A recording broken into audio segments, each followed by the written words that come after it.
আসসালামু আলাইকুম প্রিয় দর্শক, সবাইকে শুভেচ্ছা জানাচ্ছি। আজকের এই বিশেষ অনুষ্ঠানে একটি বিশেষ সাক্ষাৎকার। আজকের এই অনুষ্ঠানটি আপনারা সবাই যারা জানেন যে আজকের এই অনুষ্ঠানটি অনুষ্ঠিত হবে অবশ্যই অপেক্ষা করছেন। আহ, আমাদের সাথে রয়েছেন জনাব ডক্টর শফিকুর রহমান, তিনি আমির বাংলাদেশ জামাতে ইসলামী। জনাব ডাক্তার শফিকুর আপনাকে অনেক অনেক কৃতজ্ঞতা জানাচ্ছি আমার সাথে যুক্ত হওয়ার জন্য। আপনি কেমন আছেন?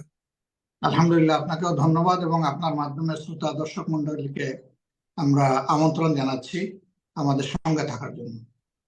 জি, আমি সরাসরি প্রশ্নে চলে যেতে চাই। জনাব ডক্টর শফিকুর রহমান, 2024-এ 1971 সালের পর 2024 ছিল বাংলাদেশের আহ, আমাদের এই জাতির জন্য খুবই বিশেষ। আমি বলবো যে স্যাক্রিফাইস, যেটা বাংলাদেশের এই বর্তমান প্রজন্ম এর আগে 1971 সালের ইতিহাসের কথা শুনলেও কিন্তু চোখের দেখার যে একটা বেদনাদায়ক অধ্যায় বাংলাদেশের ইতিহাসে, সেটি ছিল 2024-এর 5ই আগস্ট পর্যন্ত। সেই 5ই আগস্টের যে পরিবর্তন, সেই পরিবর্তনের পেছনের বিশাল আহ অবদান রয়েছে। বিশাল রক্তের রক্ত বাহিত হয়েছে অনেকের। কিন্তু ওই দিনগুলির মধ্যে অবদান নিয়ে বিতর্ক আমাদের মধ্যে শুরু হয়েছে, এবং আপনি ভালো করে জানেন সেখানে আহ কারা রক্ত দিয়েছে, কাদের অবদান বেশি ছিল, সেখানে মাস্টার মাইন্ড, এই ধরনের অনেক বিতর্ক। কিন্তু আপনাদের যে রাজনৈতিক দলগুলো রয়েছে, জামাতে ইসলামী, বিএনপি, অন্যান্য দলগুলো, ইসলামী আন্দোলন বাংলাদেশ, তাদের অবদানগুলিকে অনেকটাই আমি বলবো যে একটু হলো প্রশ্নবিদ্ধ করা হচ্ছে, বা বলা হচ্ছে যে তাদের অবদান কতটা আদতে ছিল কি না, তাদের ভূমিকা কি ছিল, বা আপনাদের ভূমিকা কি ছিল। আপনার কাছে একটু শুনতে চাই আসলে সেই সময় ছাত্রদের ভূমিকা নিঃসন্দেহে অনস্বীকার্য, কিন্তু রাজনৈতিক দলগুলির অবদান আসলে কি ছিল, কিভাবে আপনার অবদান রেখেছে শুনতে চাই। এই এটা দিয়ে শুরু করতে চাই, জনাব ডাক্তার শফিকুর রহমান, প্লিজ। আপনাকে এই গুরুত্বপূর্ণ প্রশ্নটি করার জন্য অনেক ধন্যবাদ। আমরা সবাই জানি যে 15.5 বছর একটা ফ্যাসিস্ট গভর্নমেন্ট এই জাতের গাড়ি চেপে বসেছিল। তারা 2008 সালে একটি বোঝাপড়ার মধ্য দিয়ে তৎকালীন মঈনুদ্দিন ফখরুদ্দিনের যে সরকার ছিল তাদের সাথে একটা ব্যাকডোর অ্যারেঞ্জমেন্ট করে ক্ষমতায় এসেছিল। আপনি প্রশ্ন করতে পারেন যে ব্যাকডোর কেন? এটা আমার কথা নয়, এটা স্বয়ং আওয়ামী লীগের অথবা তাদের সঙ্গীদেরই কথা। এরশাদ সাহেব সংসদে দাঁড়িয়েই বলেছিলেন, আমাদের ভুলে গেলে চলবে না, আমরা জনগণের ভোটেই শুধু এখানে ক্ষমতায় আসি নাই, তার পিছনে আরেকটি অ্যারেঞ্জমেন্ট ছিল।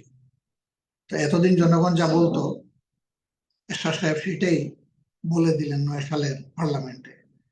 এবং এটাই জানেন সবাই যে এরশাদ সাহেবের দল বরাবরই আওয়ামী লীগকে বৈধতা দিয়ে এসেছে। তারা একদিকে প্রধান বিরোধী দল হলো, আবার সাথে সাথে তারা আওয়ামী লীগের মন্ত্রিসভায় যোগদান করলো। এক আশ্চর্য ব্যাপার, দুনিয়ায় এরকম কোথাও ডেমোক্রেসির এত অদ্ভুত কম্বিনেশন হয়েছে কিনা আমি জানি না। তো সেই থেকে আওয়ামী লীগ ক্ষমতায় আসার পর থেকে প্রথমে বিডিআর এর সদর দপ্তরে আমাদের সেনাবাহিনীর চৌকস, দেশপ্রেমিক এবং প্রতিশ্রুতিশীল যে সমস্ত কর্মকর্তারা ছিলেন, hands from major general to captain, 57 জন অফিসারকে তারা নির্দয়ভাবে নির্মমভাবে হত্যা করার ব্যবস্থা। তাদের পরিবারের সদস্যদেরকেও ছাড় দিল না, তাদেরকে অনেককে হত্যা করল। এবং সেই হত্যা রহস্যটা এখনো জাতি জানতে পারলো না। এমনকি সেনাবাহিনীর দ্বারা গঠিত যে তদন্ত কমিশন হয়েছিল তারও রিপোর্ট জাতিকে জানতে দেওয়া হয়। সবকিছুতে একটা লুকোচুরি অবস্থা ছিল। এমনকি হত্যাকাণ্ড সংগঠনের পর পিলখানা এলাকার, গোটা এলাকার বৈদ্যুতিক বাতি নিভিয়ে অন্ধকার করে খুনিদেরকে নিরাপদে যাওয়ার ব্যবস্থা করে দেওয়া হয়েছে। তো সবকিছু তো সরকারের নিয়ন্ত্রণে ছিল, তাহলে এতগুলা ঘটনা ঘটলো। এমনকি সেনাবাহিনীর কমান্ডো ট্রুপস যখন তাদের সঙ্গীদেরকে উদ্ধার করার জন্য একদম গেট পর্যন্ত চলে গিয়েছিল, প্রধানমন্ত্রী তাদেরকে থামিয়ে দিয়েছিলেন, বলেছিলেন যে আমি দেখছি, তোমরা অপেক্ষা করো। সেই অপেক্ষার পালায় সবকিছুই শেষ হয়ে গেল। তারপরে প্রধানমন্ত্রী বিডিআর এর কতিপয় সিনিয়র সদস্যদেরকে নিয়ে উনি যমুনায় বৈঠক করলেন, রাষ্ট্রীয় অতিথি বলে তাদেরকে আপ্যায়ন করলেন, তাদের সকল দাবি দাওয়া মেনে নিলেন, তাদেরকে নিরাপদে যাওয়ার সুযোগ করে দিলেন। সেখান থেকে কাউকে কিন্তু গ্রেফতার করা হয়। পরবর্তী পর্যায়ে জনগণের চাপে বাধ্য হয়ে তারা বিডিআর এর সদস্যদের পাশাপাশি 2-1 জন রাজনৈতিক নেতাকেও তারা গ্রেফতার করেছে। তাদের মধ্যে একজন পিন্টু সাহেব ছিলেন, পুরান ঢাকার এমপি, লালবাগের এমপি, আপনি জানতেন। নাসিরউদ্দিন পিন্টু। তো তিনি তো পরে জেলে মারাই গেলেন। বলা হলো হার্ট অ্যাটাক করে মারা গেছে, আল্লাহ ভালো জানেন তার মৃত্যুর প্রকৃত রহস্যটা কি ছিল। একজন তারা তাজা যুবক, আমি তাকে চিনতাম ব্যক্তিগতভাবে, একসাথেই জেলে কিছুদিন ছিলামও বটে। এরপরে বিডিআর এর এই বাহিনীটাকে একই সাথে ধ্বংস করে। বিডিআর পর্যন্ত কিন্তু 350 অধিক জেলের ভিতরে মারা গেল তাদের সদস্য, বিভিন্ন ভাবে মারা গেছে। এই বাহিনীর নাম পরিবর্তন হয়ে গেল, লোগো পরিবর্তন হয়ে গেল, ড্রেসের কালার পরিবর্তন হয়ে গেল, সবকিছুই নেচার বদলে। অথচ বিডিআরও কিন্তু আমাদের একটা গৌরবের প্রতীক ছিল। 2000 সালে কুড়িগ্রাম সীমান্তে যা ঘটেছিল রৌমারীতে, নিশ্চয়ই আমাদের এটা মনে আছে। তো অনেকে বলেন যে সেটারই প্রতিশোধ নেওয়া হয়েছে, কারণ বিডিআর এর মূল কমান্ডটা থাকে আর্মির হাতে। তখন কিন্তু বিডিআর এর প্রধান ছিলেন মেজর জেনারেল আলম ফজলুর রহমান। পরে তাকে কিন্তু এখান থেকে সরিয়ে দেওয়া হয়, এক ধরনের ওএসডি করে রাখা হয়েছিল। আল্লাহ ভালো জানে। এইরকম ধারাবাহিকতায় পরের বছরটা 2010 সালে জামাত ইসলামের উপরে আঘাত আসে এবং জামাত ইসলামের শীর্ষ নেতৃবৃন্দকে মানবতা বিরোধী অপরাধের অভিযোগে অভিযুক্ত করা হয়।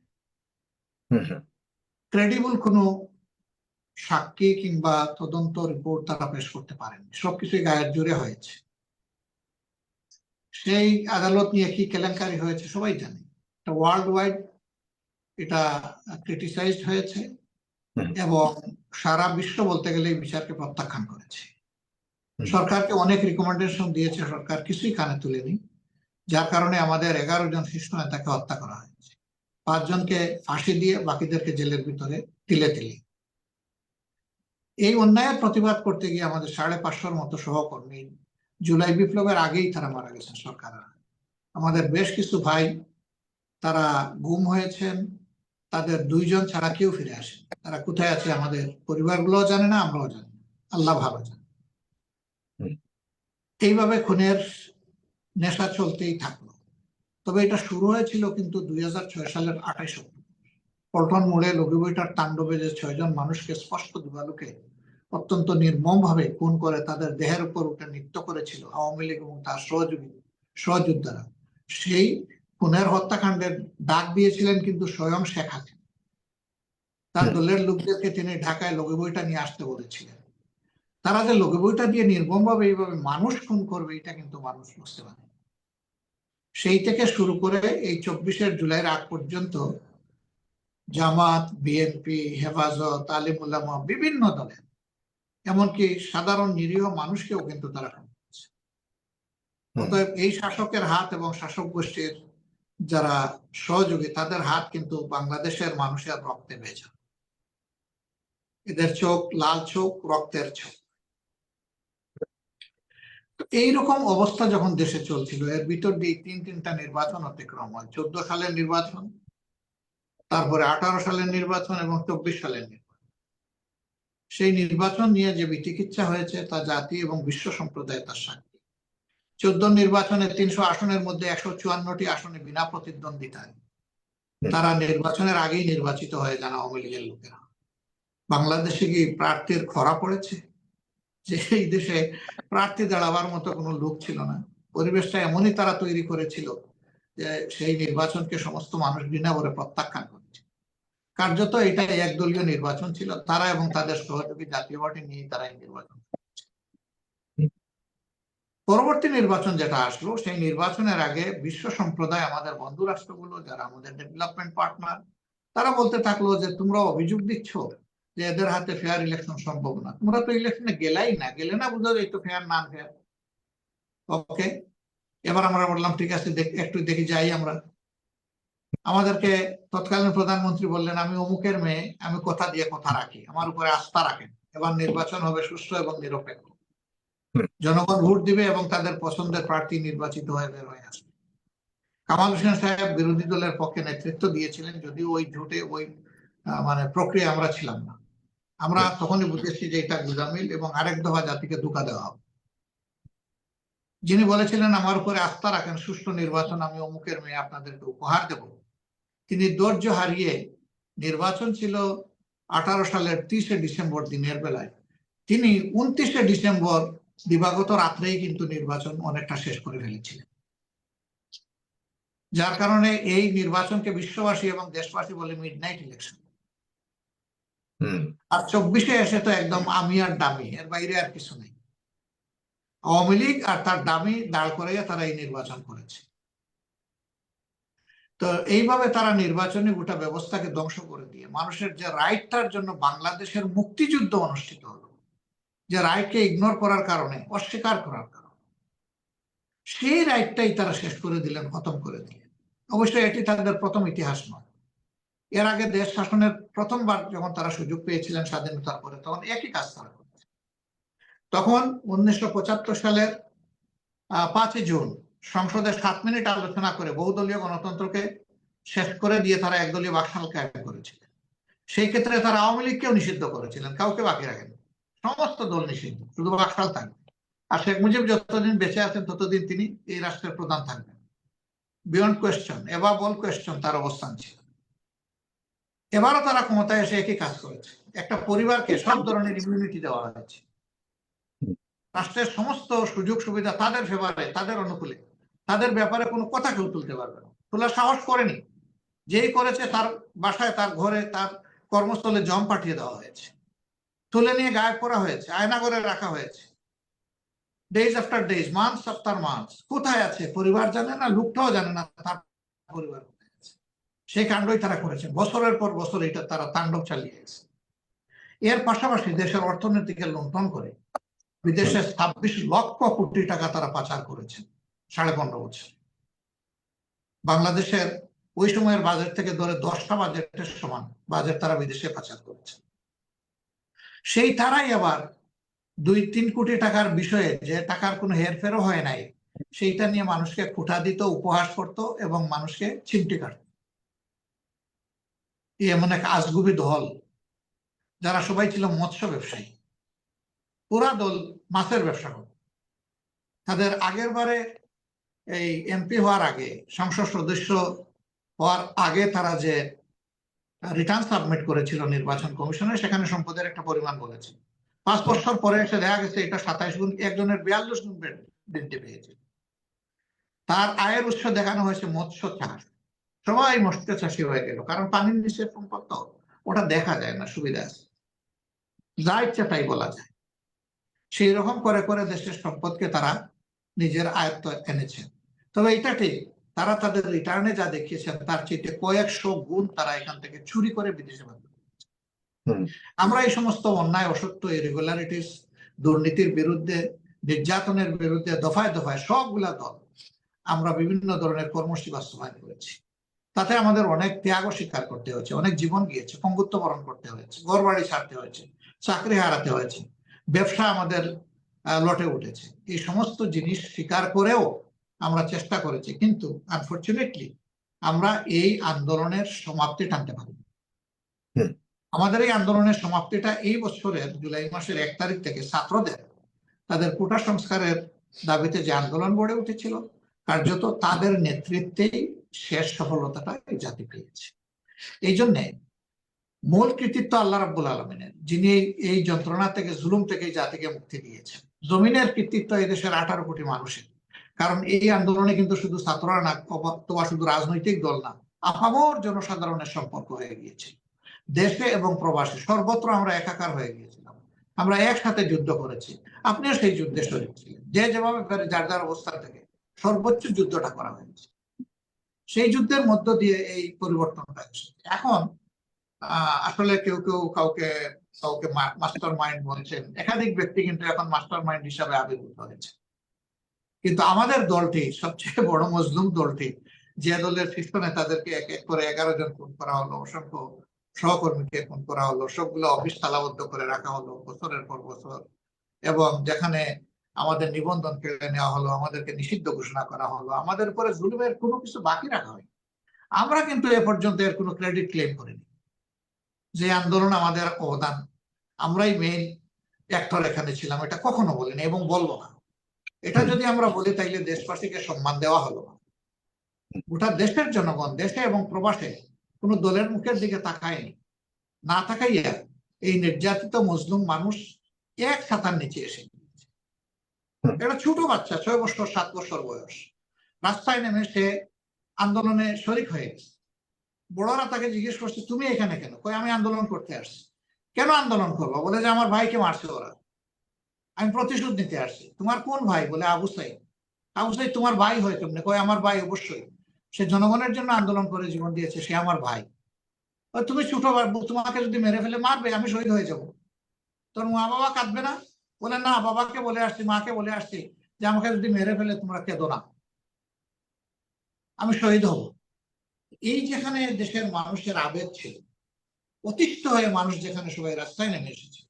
এখন কাউকে যদি পার্টিকুলারলি আমরা বলি যে তিনি মাস্টার মাইন্ড ছিলেন, অথবা পার্টিকুলার কোনো দল বা অংশের যদি আমরা অবদানকে শীর্ষস্থানে ক্লেম করি, আমি মনে করি ভাই এটা কোনো সুবিচার হয় না।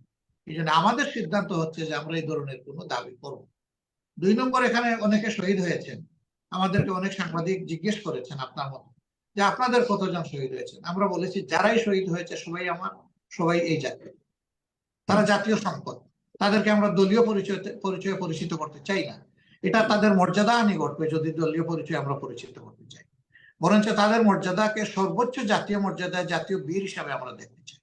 এমনকি যারা লড়াই করেছেন, বেঁচে আছেন পঙ্গু হয়ে অথবা অক্ষত হয়ে, আহত হয়ে, যেভাবেই থাকেন, আমরা তাদেরকেও জাতীয় বীরের মর্যাদায় দেখি, সম্মানের ওই জায়গাটাই আমরা দেখতে চাই। এই জন্য আপনি যেটা বলেছেন যে এখানে কার কি অবদান ছিল, অবদান সবারই ছিল, কিন্তু এটাকে আমি পার্টিকুলারাইজ করা আমি সঠিক মনে করি।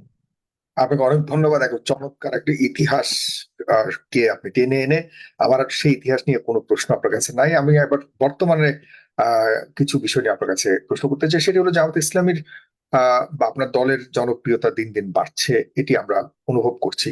নিঃসন্দেহে আপনারা সাম্প্রতিক ভূমিকাগুলিতে প্রশংসিত হচ্ছেন এবং মানুষ আপনাদের প্রতি সমর্থন দিচ্ছে, এবং পাশাপাশি দেখা যাচ্ছে যে আপনাদের রাষ্ট্র ক্ষমতায় আসবারও একটা সম্ভাবনা আপনাদের পক্ষ থেকে দাবি করা হচ্ছে। কিন্তু প্রগতিশীল মনা যারা আমাদের দেশে, তাদের উৎকণ্ঠাও কিন্তু বাড়ছে যখনই শোনা যাচ্ছে যে আপনারা আসবেন বা ক্ষমতার অংশীদার হবেন। অনেকেই মনে করছে যে বাংলাদেশ আফগানিস্তান অথবা পাকিস্তান হতে যাচ্ছে। এই ভয়টা ভীতিটা কেন? দয়া করে বলুন। আসলে দেখেন, আমাদের বিরুদ্ধে অনেকগুলা প্রপাগান্ডাই সঠিক নয়। যেমন ভেরি রিসেন্ট প্রপাগান্ডার আমি উদাহরণ দিই। ভারতের কিছু মিডিয়া তারা ক্লেম করেছে যে বাংলাদেশের চিটাগাঙ্গের 2টা মন্দিরে জামাত ইসলামী লোকেরা আগুন দিয়ে পুড়িয়ে দিয়েছে। হয়তো আপনিও জেনে থাকবেন। এই ধরনের মিস ইনফরমেশনের ভিত্তিতে ব্রিটেনের একজন এমপি তিনি হাউস অফ কমন্সে এরকম একটা মিথ্যা তথ্য দিয়ে বক্তব্য রেখেছেন আমাদের ক্ষেত্রে। আমরা আজকেও ব্রিটিশ হাই কমিশনারের সাথে দেখা করে আমরা একটা প্রতিবাদ লিপি তার হাতে তুলে দিয়েছি, এবং আমরা বলেছি যে ইন্টারন্যাশনাল একটা প্রোব বডি আসুক, তদন্ত করুক, আমরা সর্বাত্মক সহযোগিতা দেব। যদি তার সত্য প্রমাণিত হয় তাইলে রাষ্ট্রের যে কোনো সিদ্ধান্ত আমরা মাথা পেতে, এবং আমরা বলেছি যে এই চ্যালেঞ্জ নেওয়ার জন্য আমরা প্রস্তুত। দেখেন এই রিসেন্ট ঘটনা, এখন ফ্যাক্ট চেকার যারা আছেন অথবা রিউমার স্ক্যানার যারা আছেন, তারা বলতেছে যে এই ঘটনা বাংলাদেশের কোনো ঘটনাই না, এটা পার্শ্ববর্তী একটা দেশের ঘটনা। একটা জায়গায় গরুর ফার্মে অ্যাটাক করা হয়েছে, সেটা দেখানো হয়েছে যে ইসকনের গরুর ফার্মে দেশের মুসলমানেরা অ্যাটাক করেছে, অথচ এই ঘটনা কিন্তু ভারতের মুসলমানদের গরুর ফার্মে উগ্র কিছু লোক অ্যাটাক করেছে। সেই ঘটনাকে ঘুরিয়ে তারা বাংলাদেশের উপর ফেলে দিয়েছে। এই রিসেন্ট ঘটনাগুলোকে যেহেতু আপনার টুইস্ট করা গেল, পরিবর্তন করে দেওয়া গেল, গত 53 বছরে অব্যাহতভাবে জামাত ইসলামের বিরুদ্ধে যে সমস্ত অপপ্রচার চালানো হয়েছে, চাণক্য ফর্মুলা অনুযায়ী 100 বার অসত্য কথা বললে মানুষ কনফিউশনে পড়ে গিয়ে বলে হয়তো বা এটা সত্য, নাইলে 100 জন লোককে মিথ্যা বলতে পারে। আর একটা প্রবাদ চালু আছে, যার ওঠে তার কিছু হলেও ঘটে। তাইলে এত কিছু বলা হচ্ছে, হয়তো এর পিছনে কোনো কিছু আছে। আর আমাদের বিরুদ্ধে এই আতঙ্কের কারণটা কি? আতঙ্কের কারণ তারা নিজেই, তাদের অপপ্রচার। আপনি যদি একটা পক্ষকে প্রগতিশীল বলেন, প্রগতিশীল মানে হচ্ছে যে তারা একটা পরিচ্ছন্ন দেশ চাইবেন, দুর্নীতিমুক্ত একটা দেশ চাইবেন, গতিশীল একটা দেশ চাইবেন, যেখানে যুবকরা উচিত সঠিক শিক্ষা নেবে, শিক্ষা নেওয়ার পরে তারা তাদের হাতগুলোকে কর্মীর হাতে পরিণত করবে এবং দেশ গড়ার কাজে তারা অংশগ্রহণ করবে, যার যার যোগ্যতা অভিজ্ঞতা অনুযায়ী দেশ গড়ার কাজে অবদান রাখবে, যেখানে ন্যায় বিচার প্রতিষ্ঠিত থাকবে, যেখানে গাছতলা এবং 5 তলার ব্যবধান হবে না, মানুষের সম্পদের একটা ভারসাম্য যেখানে বহাল থাকবে, প্রত্যেকটা শিশু জন্ম নেওয়ার পরে তার আহ স্বাস্থ্য সেবা পাওয়ার অধিকার, তার শিক্ষা পাওয়ার অধিকার, তার বেড়ে ওঠার অধিকার, সবকিছু সে ভোগ করবে। যদি ধনীর সন্তান হয় তার মা বাপের কেয়ারে হবে, যদি অভাবী মানুষের সন্তান হয় রাষ্ট্রের কেয়ারে সে বেড়ে উঠবে। এরকম একটা দেশকেই তো আপনি আমি প্রগতিশীল দেশ বলি। এটা যদি তারা চেয়ে থাকেন, তাহলে এই কোন জায়গাটায় জামাত ইসলামের পিছনে তারা যদি বলতেন একটু খুলাসা করে, আমাদের জন্য ভালো। এটা অন্য কিছু নয়, এটা আদর্শিক কারণ। তারা আমাদের কর্মের, পরিকল্পনার, পরিচ্ছন্নতার, আমি যদি সততার আপনাকে একটু বলি, মোকাবিলা আপনাদের করতে পারেন নাই বলে তারা ওই অপপ্রচার আশ্রয় নিয়ে মানুষের মনে ভীতি সৃষ্টি করতে চায়। জি, আমি যদি একটা পয়েন্টের মধ্যে সবচেয়ে বেশি মানুষের ফোকাস এবং সবচেয়ে বেশি আলোচনা সমালোচনা হয়ে থাকে, সেটা হলো নারীদের বিষয়টা। আপনারা ক্ষমতায় আসার মানে হলো নারীরা ঘরে ঢোকা, আপনার ক্ষমতায় আসা মানে হলো নারীদের জন্য চলাচলের সীমানা সংকুচিত হওয়া। এটি কি আপনি অস্বীকার করবেন কিনা? না, আমি এটাকে স্বীকার করব কেন? দেখেন, রাসূল করিম সাল্লাল্লাহু আলাইহি সাল্লামের আদর্শই আমাদের আদর্শ। আমরা নতুন কোনো আদর্শ বানাইনি। তিনি দি হান্ড্রেডস এর প্রথম লোকটা তিনি। লেখক যিনি, তিনি তো মুসলমান ছিলেন না, আপনি জানেন সেই দার্শনিকের কথা। জি, তিনি কেন তাকে এক নম্বরে এনেছেন? তিনি বলেছেন যে তার মাধ্যমে দুনিয়া যে ন্যায় বিচার পেয়েছে, সোশ্যাল জাস্টিস পেয়েছে, এটা অন্য কারো মাধ্যমে দুনিয়া কখনো দেখেনি। আমরা তো সেই পথ ধরে আগাচ্ছি। তার এই জাস্টিসটা নারী পুরুষ নির্বিশেষে, জেন্ডার কোনো ডিসপ্যারিটি সেখানে ছিল না। জেন্ডার ইকুয়ালিটির ভিত্তিতে তিনি এই সুবিচারটা, ন্যায় বিচারটা উপহার দিয়েছিলেন। মানুষের জীবনের সবচেয়ে কঠিন কাজ হচ্ছে যুদ্ধ। রাসূল করিম সাল্লাল্লাহু আলাইহি ওয়াসাল্লাম যুদ্ধে কিন্তু তার স্ত্রীদের সহ মুসলিম নারীদেরকে জাগা করে দিয়েছিলেন যুদ্ধ করার জন্য। হুম, এমনকি অহুদ যুদ্ধের একটা ঘটনা আমরা অনেকেই জানি, আপনি হয়তো জানেন, যে অহুদ যুদ্ধ ছিল কঠিন ভয়াবহ একটা পরীক্ষা মুসলমানদের জন্য। সেকেন্ড ফেজে মুসলমানরা আক্রান্ত হয়ে দিক বিদিক অনেকটা ছড়িয়ে ছিটিয়ে পড়েছিলেন। রাসূল করিম সাল্লাল্লাহু আলাইহি ওয়াসাল্লাম এবং তার শত্রুদের অবস্থান খুবই কাছাকাছি ছিল। সেই সময় একজন মহিলা, পুরুষ নয়, একজন মহিলা চতুর্দিকে ঘুরে ঘুরে আল্লাহ রসুলকে ঢাল হিসাবে প্রোটেক্ট করেছিলেন। যুদ্ধ শেষে তার শরীরে 70টা ভারী আঘাত এবং ঝুলন্ত অনেকগুলা তীর ছিল। সেই তীরগুলা রাসূল করিম সাল্লাল্লাহু আলাইহি ওয়াসাল্লাম নিজের দাঁত দিয়ে কামড় দিয়ে বের করেছিলেন। সেই মহিলার নাম ছিল হযরতে নুসাইবা রাদিয়াল্লাহু তাআলা। যুদ্ধের মতো কঠিন পরিস্থিতিতে যদি মহিলারা রাষ্ট্রীয় ক্ষেত্রে অবদান রাখতে পারেন, তাইলে কোন কাজে আমরা তাদেরকে বাদ দিব? সেই সময় তো মহিলারা শিক্ষক হিসেবে দায়িত্ব পালন করেছেন। সেই সময় রাষ্ট্রীয় বিভিন্ন গুরুত্বপূর্ণ বিষয়ে রাসূল করিম সাল্লাল্লাহু আলাইহি সাল্লাম এবং পরবর্তীতে খুলাফায়ে রাশিদিন মহিলাদের সাথে যারা যোগ্য তাদের সাথে পরামর্শ করেছেন, এবং সমাজে তারা ব্যবসায়ী হিসেবে দায়িত্ব পালন করেছেন। তারা পরিবার সমাজ পরিচালনায় অনেক জায়গায় অবদান রেখেছেন। তো বাংলাদেশ কেন আফগানিস্তান হবে, কেন অন্য দেশ হবে? বাংলাদেশ হিসাবে বাংলাদেশই থাকবে এবং একটা গর্বের বাংলাদেশ হিসাবে আবির্ভূত হবে। বরঞ্চ বর্তমান সমাজে আমরা দেখি যে এখানে জেন্ডার ডিসপ্যারিটি আছে। কিভাবে ডিসপ্যারিটি? মহিলারা বিভিন্ন জায়গায় নিগ্রহের শিকার হন, তা তো মিডিয়ায় উঠে আসে। যার ওঠে তার অল্প অংশ আসে, সবটা আসে না। যা আসে তাও কিন্তু অত্যন্ত ভয়াবহ এবং বেদনাদায়ক। ওরকম একটা জাস্ট সোসাইটি যদি কায়েম হয়, আমরা যেটা স্বপ্ন দেখি, তাহলে ইনশাআল্লাহ মহিলারা শুধু অবদান রাখবেন না, তারা with dignity and security, full security তারা তাদের অবদান রাখবেন ইনশাআল্লাহ। এবং সেদিন ওই রাষ্ট্রের নাগরিক হয়ে তারা গর্ববোধ করবে। হ্যাঁ, কিন্তু কাজে আমরা তো তাদেরকে ঘরে বন্ধ রাখার কোনো প্রশ্নই ওঠে না। হ্যাঁ, আমাদের মহানবী সাল্লাল্লাহু আলাইহি সাল্লামের প্রথম স্ত্রী, যিনি একজন ব্যবসায়ী ছিলেন তৎকালীন সময়, কিন্তু আজকে কি আমরা সেটা আমরা ভাবতে পারি যে জামাত ইসলামের কোন একজন নেতা, কোন একজন নারী ব্যবসায়ীর অধীনে কাজ করবে? সেটা তো আমরা দেখি না, কারণ এখন তো নারীদের কে না, আছেন আপনারা। তো, হ্যাঁ, আমাদের মাঝে আছেন তো, নাই না। এবং কর্মক্ষেত্রে আমরা নারী পুরুষ দেখি না, আমরা দেখি যোগ্যতা। আজকেও একটা মিডিয়ার সাথে আমার কথা হচ্ছিল, তো একজন বললেন যে নারী অধিকার সম্পর্কে আমি একটু জানতে চাই। আমি বললাম, আপনি কি পুরুষ অধিকার অস্বীকার করবেন? আমরা তো নারী পুরুষ উভয়ের অধিকার আমরা এস্টাবলিশ করতে চাই। হুম, যার যার অবস্থানে তার সামর্থ্য অনুযায়ী তাকে সর্বোচ্চ জায়গাটি করে দেওয়া হচ্ছে রাষ্ট্রের দায়িত্ব। আমারও হুম, ছোট দুই একটা প্রতিষ্ঠানের সাথে সম্পর্ক আছে, সেখানে আমরা কোনো জেন্ডার এন্ড রিলিজিয়ন ডিসপ্যারিটি করি না। আমরা দেখি কার কি যোগ্যতা আছে, রিলিজিয়নও দেখি না, জেন্ডারও দেখি না। যে যেখানে অবদান রাখার জন্য অ্যাপ্রোপ্রিয়েট, আমরা সেখানে তাকে আমরা অ্যাপয়েন্টমেন্ট দিয়েছি, এমপ্লয় করেছি। তারা সেই এমপ্লয়মেন্টটা অত্যন্ত আনন্দে গ্রহণ করেছেন। এবং তাদের অবস্থাটা এমন যে অনেকে এখান থেকে সরকারি চাকরি পেয়েছেন, কিছুদিন সরকারি চাকরি পেয়ে ওই চাকরি ছেড়ে চলে এসে বলেছেন যে আমি আবার এখানে সুযোগ পাবো কিনা। আমরা জিজ্ঞেস করেছি এই দেশে সরকারি চাকরি লোভনীয়, আপনি ছাড়বেন কেন? বলে যে এখানে যে পরিবেশ আমরা পেয়েছি ওখানে সেই পরিবেশ নেই। মানুষ তো পরিবেশের জন্য লালায়িত, আমরা একটা ভালো পরিবেশে থাকতে চাই। তো আলহামদুলিল্লাহ, এটা আমার মুখের কথা না, কেউ ইচ্ছা করলে সেটা ভেরিফাই করতে পারে, এবং দেশের একটা মিডিয়াও সেটা ভেরিফাই করে তাদের মতো করে একটা রিপোর্ট করেছে, হয়তো আপনারা অনেকে জানেন। তার মানে জামাত ইসলামের আমির ডাক্তার শফিকুর রহমান বলছে যে নারীদের ক্ষেত্রে আমরা নারী পুরুষ জেন্ডার ডিসপারিটি দেখি না, আমরা দেখি যে যোগ্যতা কি, সেই যোগ্যতার Yes. ভিত্তিতে তাদেরকে নারীকে মূল্যায়ন করা মূল্যায়ন করা। এটি Yes. এটি একটি বড় ধরনের স্টেটমেন্ট আমি মনে করি। আজকে প্রিয় দর্শক, আপনারা অবশ্যই ভেরিফাই করবেন, যাচাই করবেন। তবে আমি যে এই একই বিষয়ে আরেকটি প্রশ্ন করতে চাই যে আপনারা নারীদেরকে প্রায়োরিটি দেন এবং সমানভাবে তাদেরকে ইয়ে করেন, কিন্তু আপনাদের রাজনীতিতে আমি যদি দেখি যতগুলি সমাবেশ হয়েছে এই সাম্প্রতিককালের, কোন সমাবেশে নারী বক্তা নাই কেন? হ্যাঁ, নারীরা নারীদের ক্ষেত্রেই বক্তৃতা দেন, রাজনীতিতে ভালো বক্তৃতা দেন তারা। সরি 33% নারীদের সম্পৃক্ততা রাখতে হবে, এরকম একটা নির্দেশনা পর্যন্ত আছে আপনার। আলহামদুলিল্লাহ, আমাদের 42% আছে। সম্পৃক্ততা কোথায়? আমাদের 33 নয়, আমাদের 42%।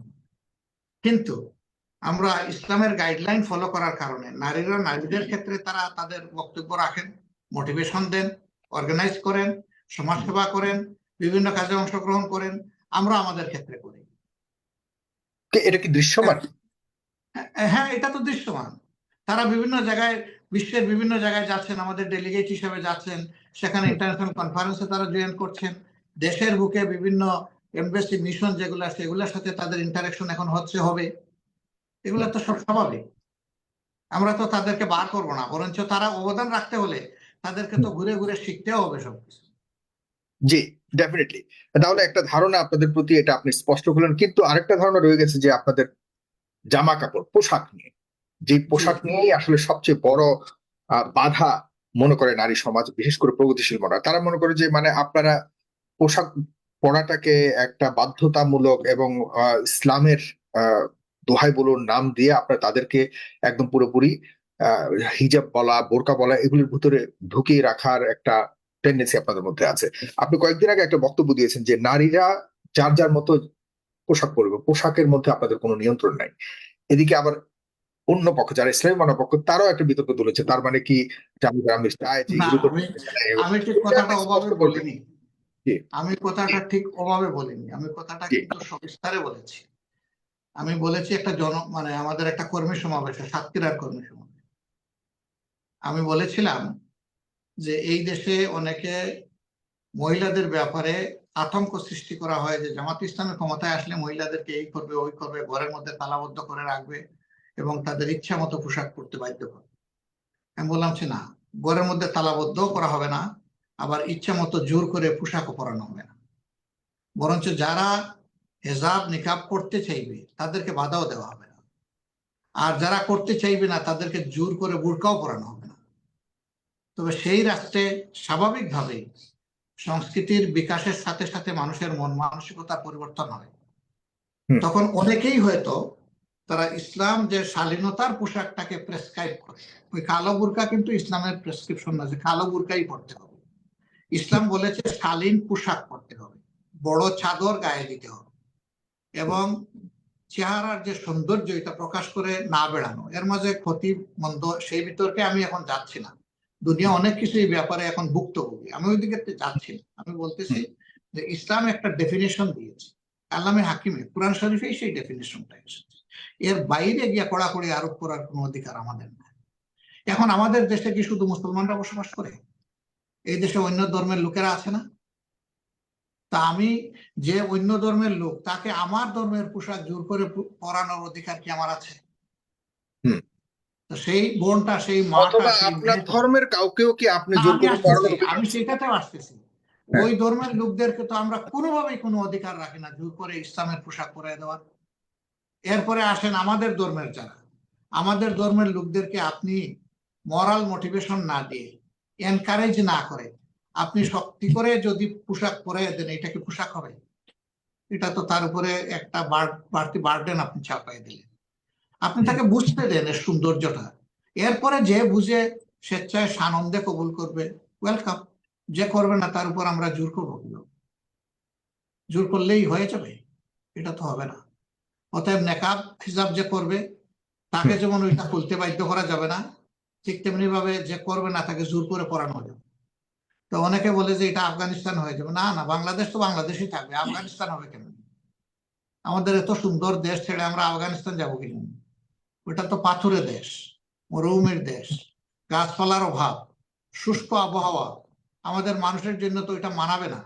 বলবেন না রূপ করতে বলতেছে, রূপর করতেও বাংলাদেশ আফগানিস্তান হবে না। আফগানিস্তানের লোকেরা তাদের মতো করে তাদের দেশ চালাবে, বাংলাদেশের লোকেরা বাংলাদেশের মতো করেই তাদের দেশ চালাবে।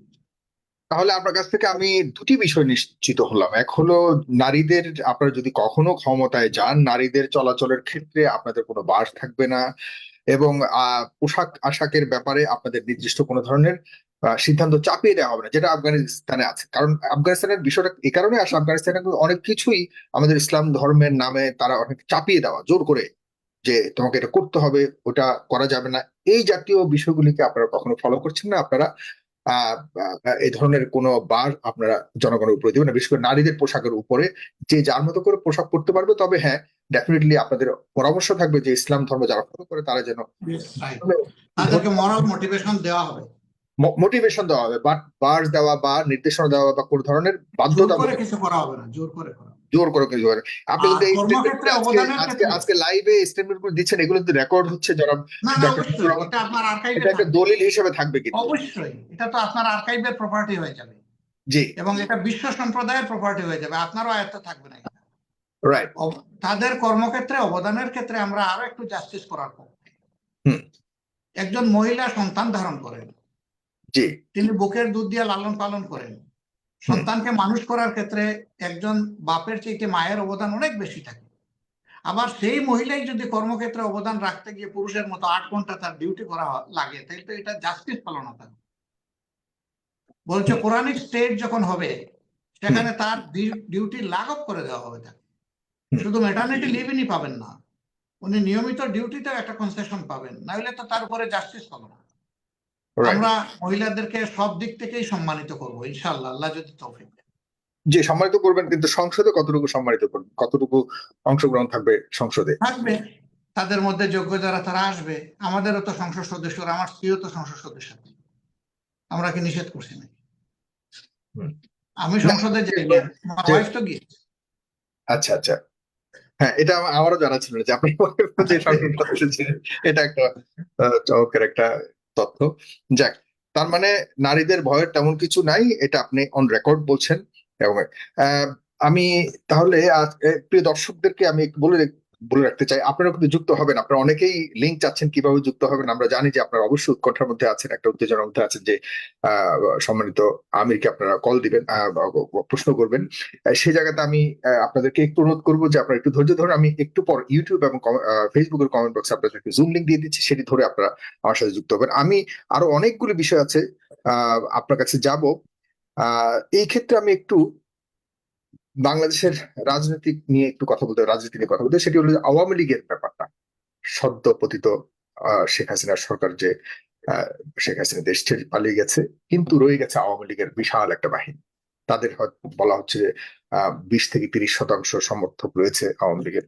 তাদের ভবিষ্যৎ কি হবে? আমি যদি বলি যে আওয়ামী লীগের সমর্থকদের ভোটাধিকারের ক্ষেত্রে এবং রাজনীতি করার ক্ষেত্রে সুযোগ দেওয়ার ক্ষেত্রে আপনাদের বড় বড় দলগুলির বিভিন্ন ধরনের বক্তব্য শুনতে পাচ্ছি। জামাত ইসলামের আজকের অবস্থান কি, তাদের ব্যাপারে একটু দয়া করে শুনতে চাই। দেখেন, আওয়ামী লীগ একটা পুরানা দল। আওয়ামী লীগ বাংলাদেশের স্বাধীনতা বা মুক্তিযুদ্ধের আগে সবচেয়ে পপুলার দল ছিল। মুক্তিযুদ্ধের পরেও তারা দেশ শাসন করেছে। এরপরে তারা 21 বছর ক্ষমতায় ছিলেন না। হুম। তারা আবার ক্ষমতায় এসেছিলেন 1996 সালে। 96 থেকে 2001 তারা দেশ শাসন করেছে। সেই দিন তারা গণভবন ছাড়তে চাননি। ক্ষমতা হারানোর পরেও তারা গণভবন ছাড়তে চান, বলেছিলেন যে আমি কোথায় গিয়ে উঠবো। তো পরে গিয়ে উনি কোথায় উঠলেন ছাড়া? নিশ্চয়ই তার একটা ঠিকানা ছিল বলেই তিনি উঠলেন। 2 নম্বর কথা হচ্ছে, বাংলাদেশের সকল মানুষের কিন্তু রাজধানী ঢাকায় নিজস্ব ঘর বাড়ি নাই। তারা কোথায় থাকে? তো জনগণের নেতৃত্বে যারা দেন, তারা এটা বলতে পারেন না যে আমি কোথায় গেব। জনগণ যেভাবে থাকবে আপনি সেইভাবে থাকবেন জনগণের সাথে, কোনো সমস্যা নেই। সেই আওয়ামী লীগ 5 বছর পরে কিন্তু আর ক্ষমতায় ফিরে আসতে পারল না। তারা 4 দলীয় ঐক্য জোটের সামনে দাঁড়াতে না পারে শোচনীয়ভাবে তারা পরাজিত হয়ে বিদায় নেয়। হুম।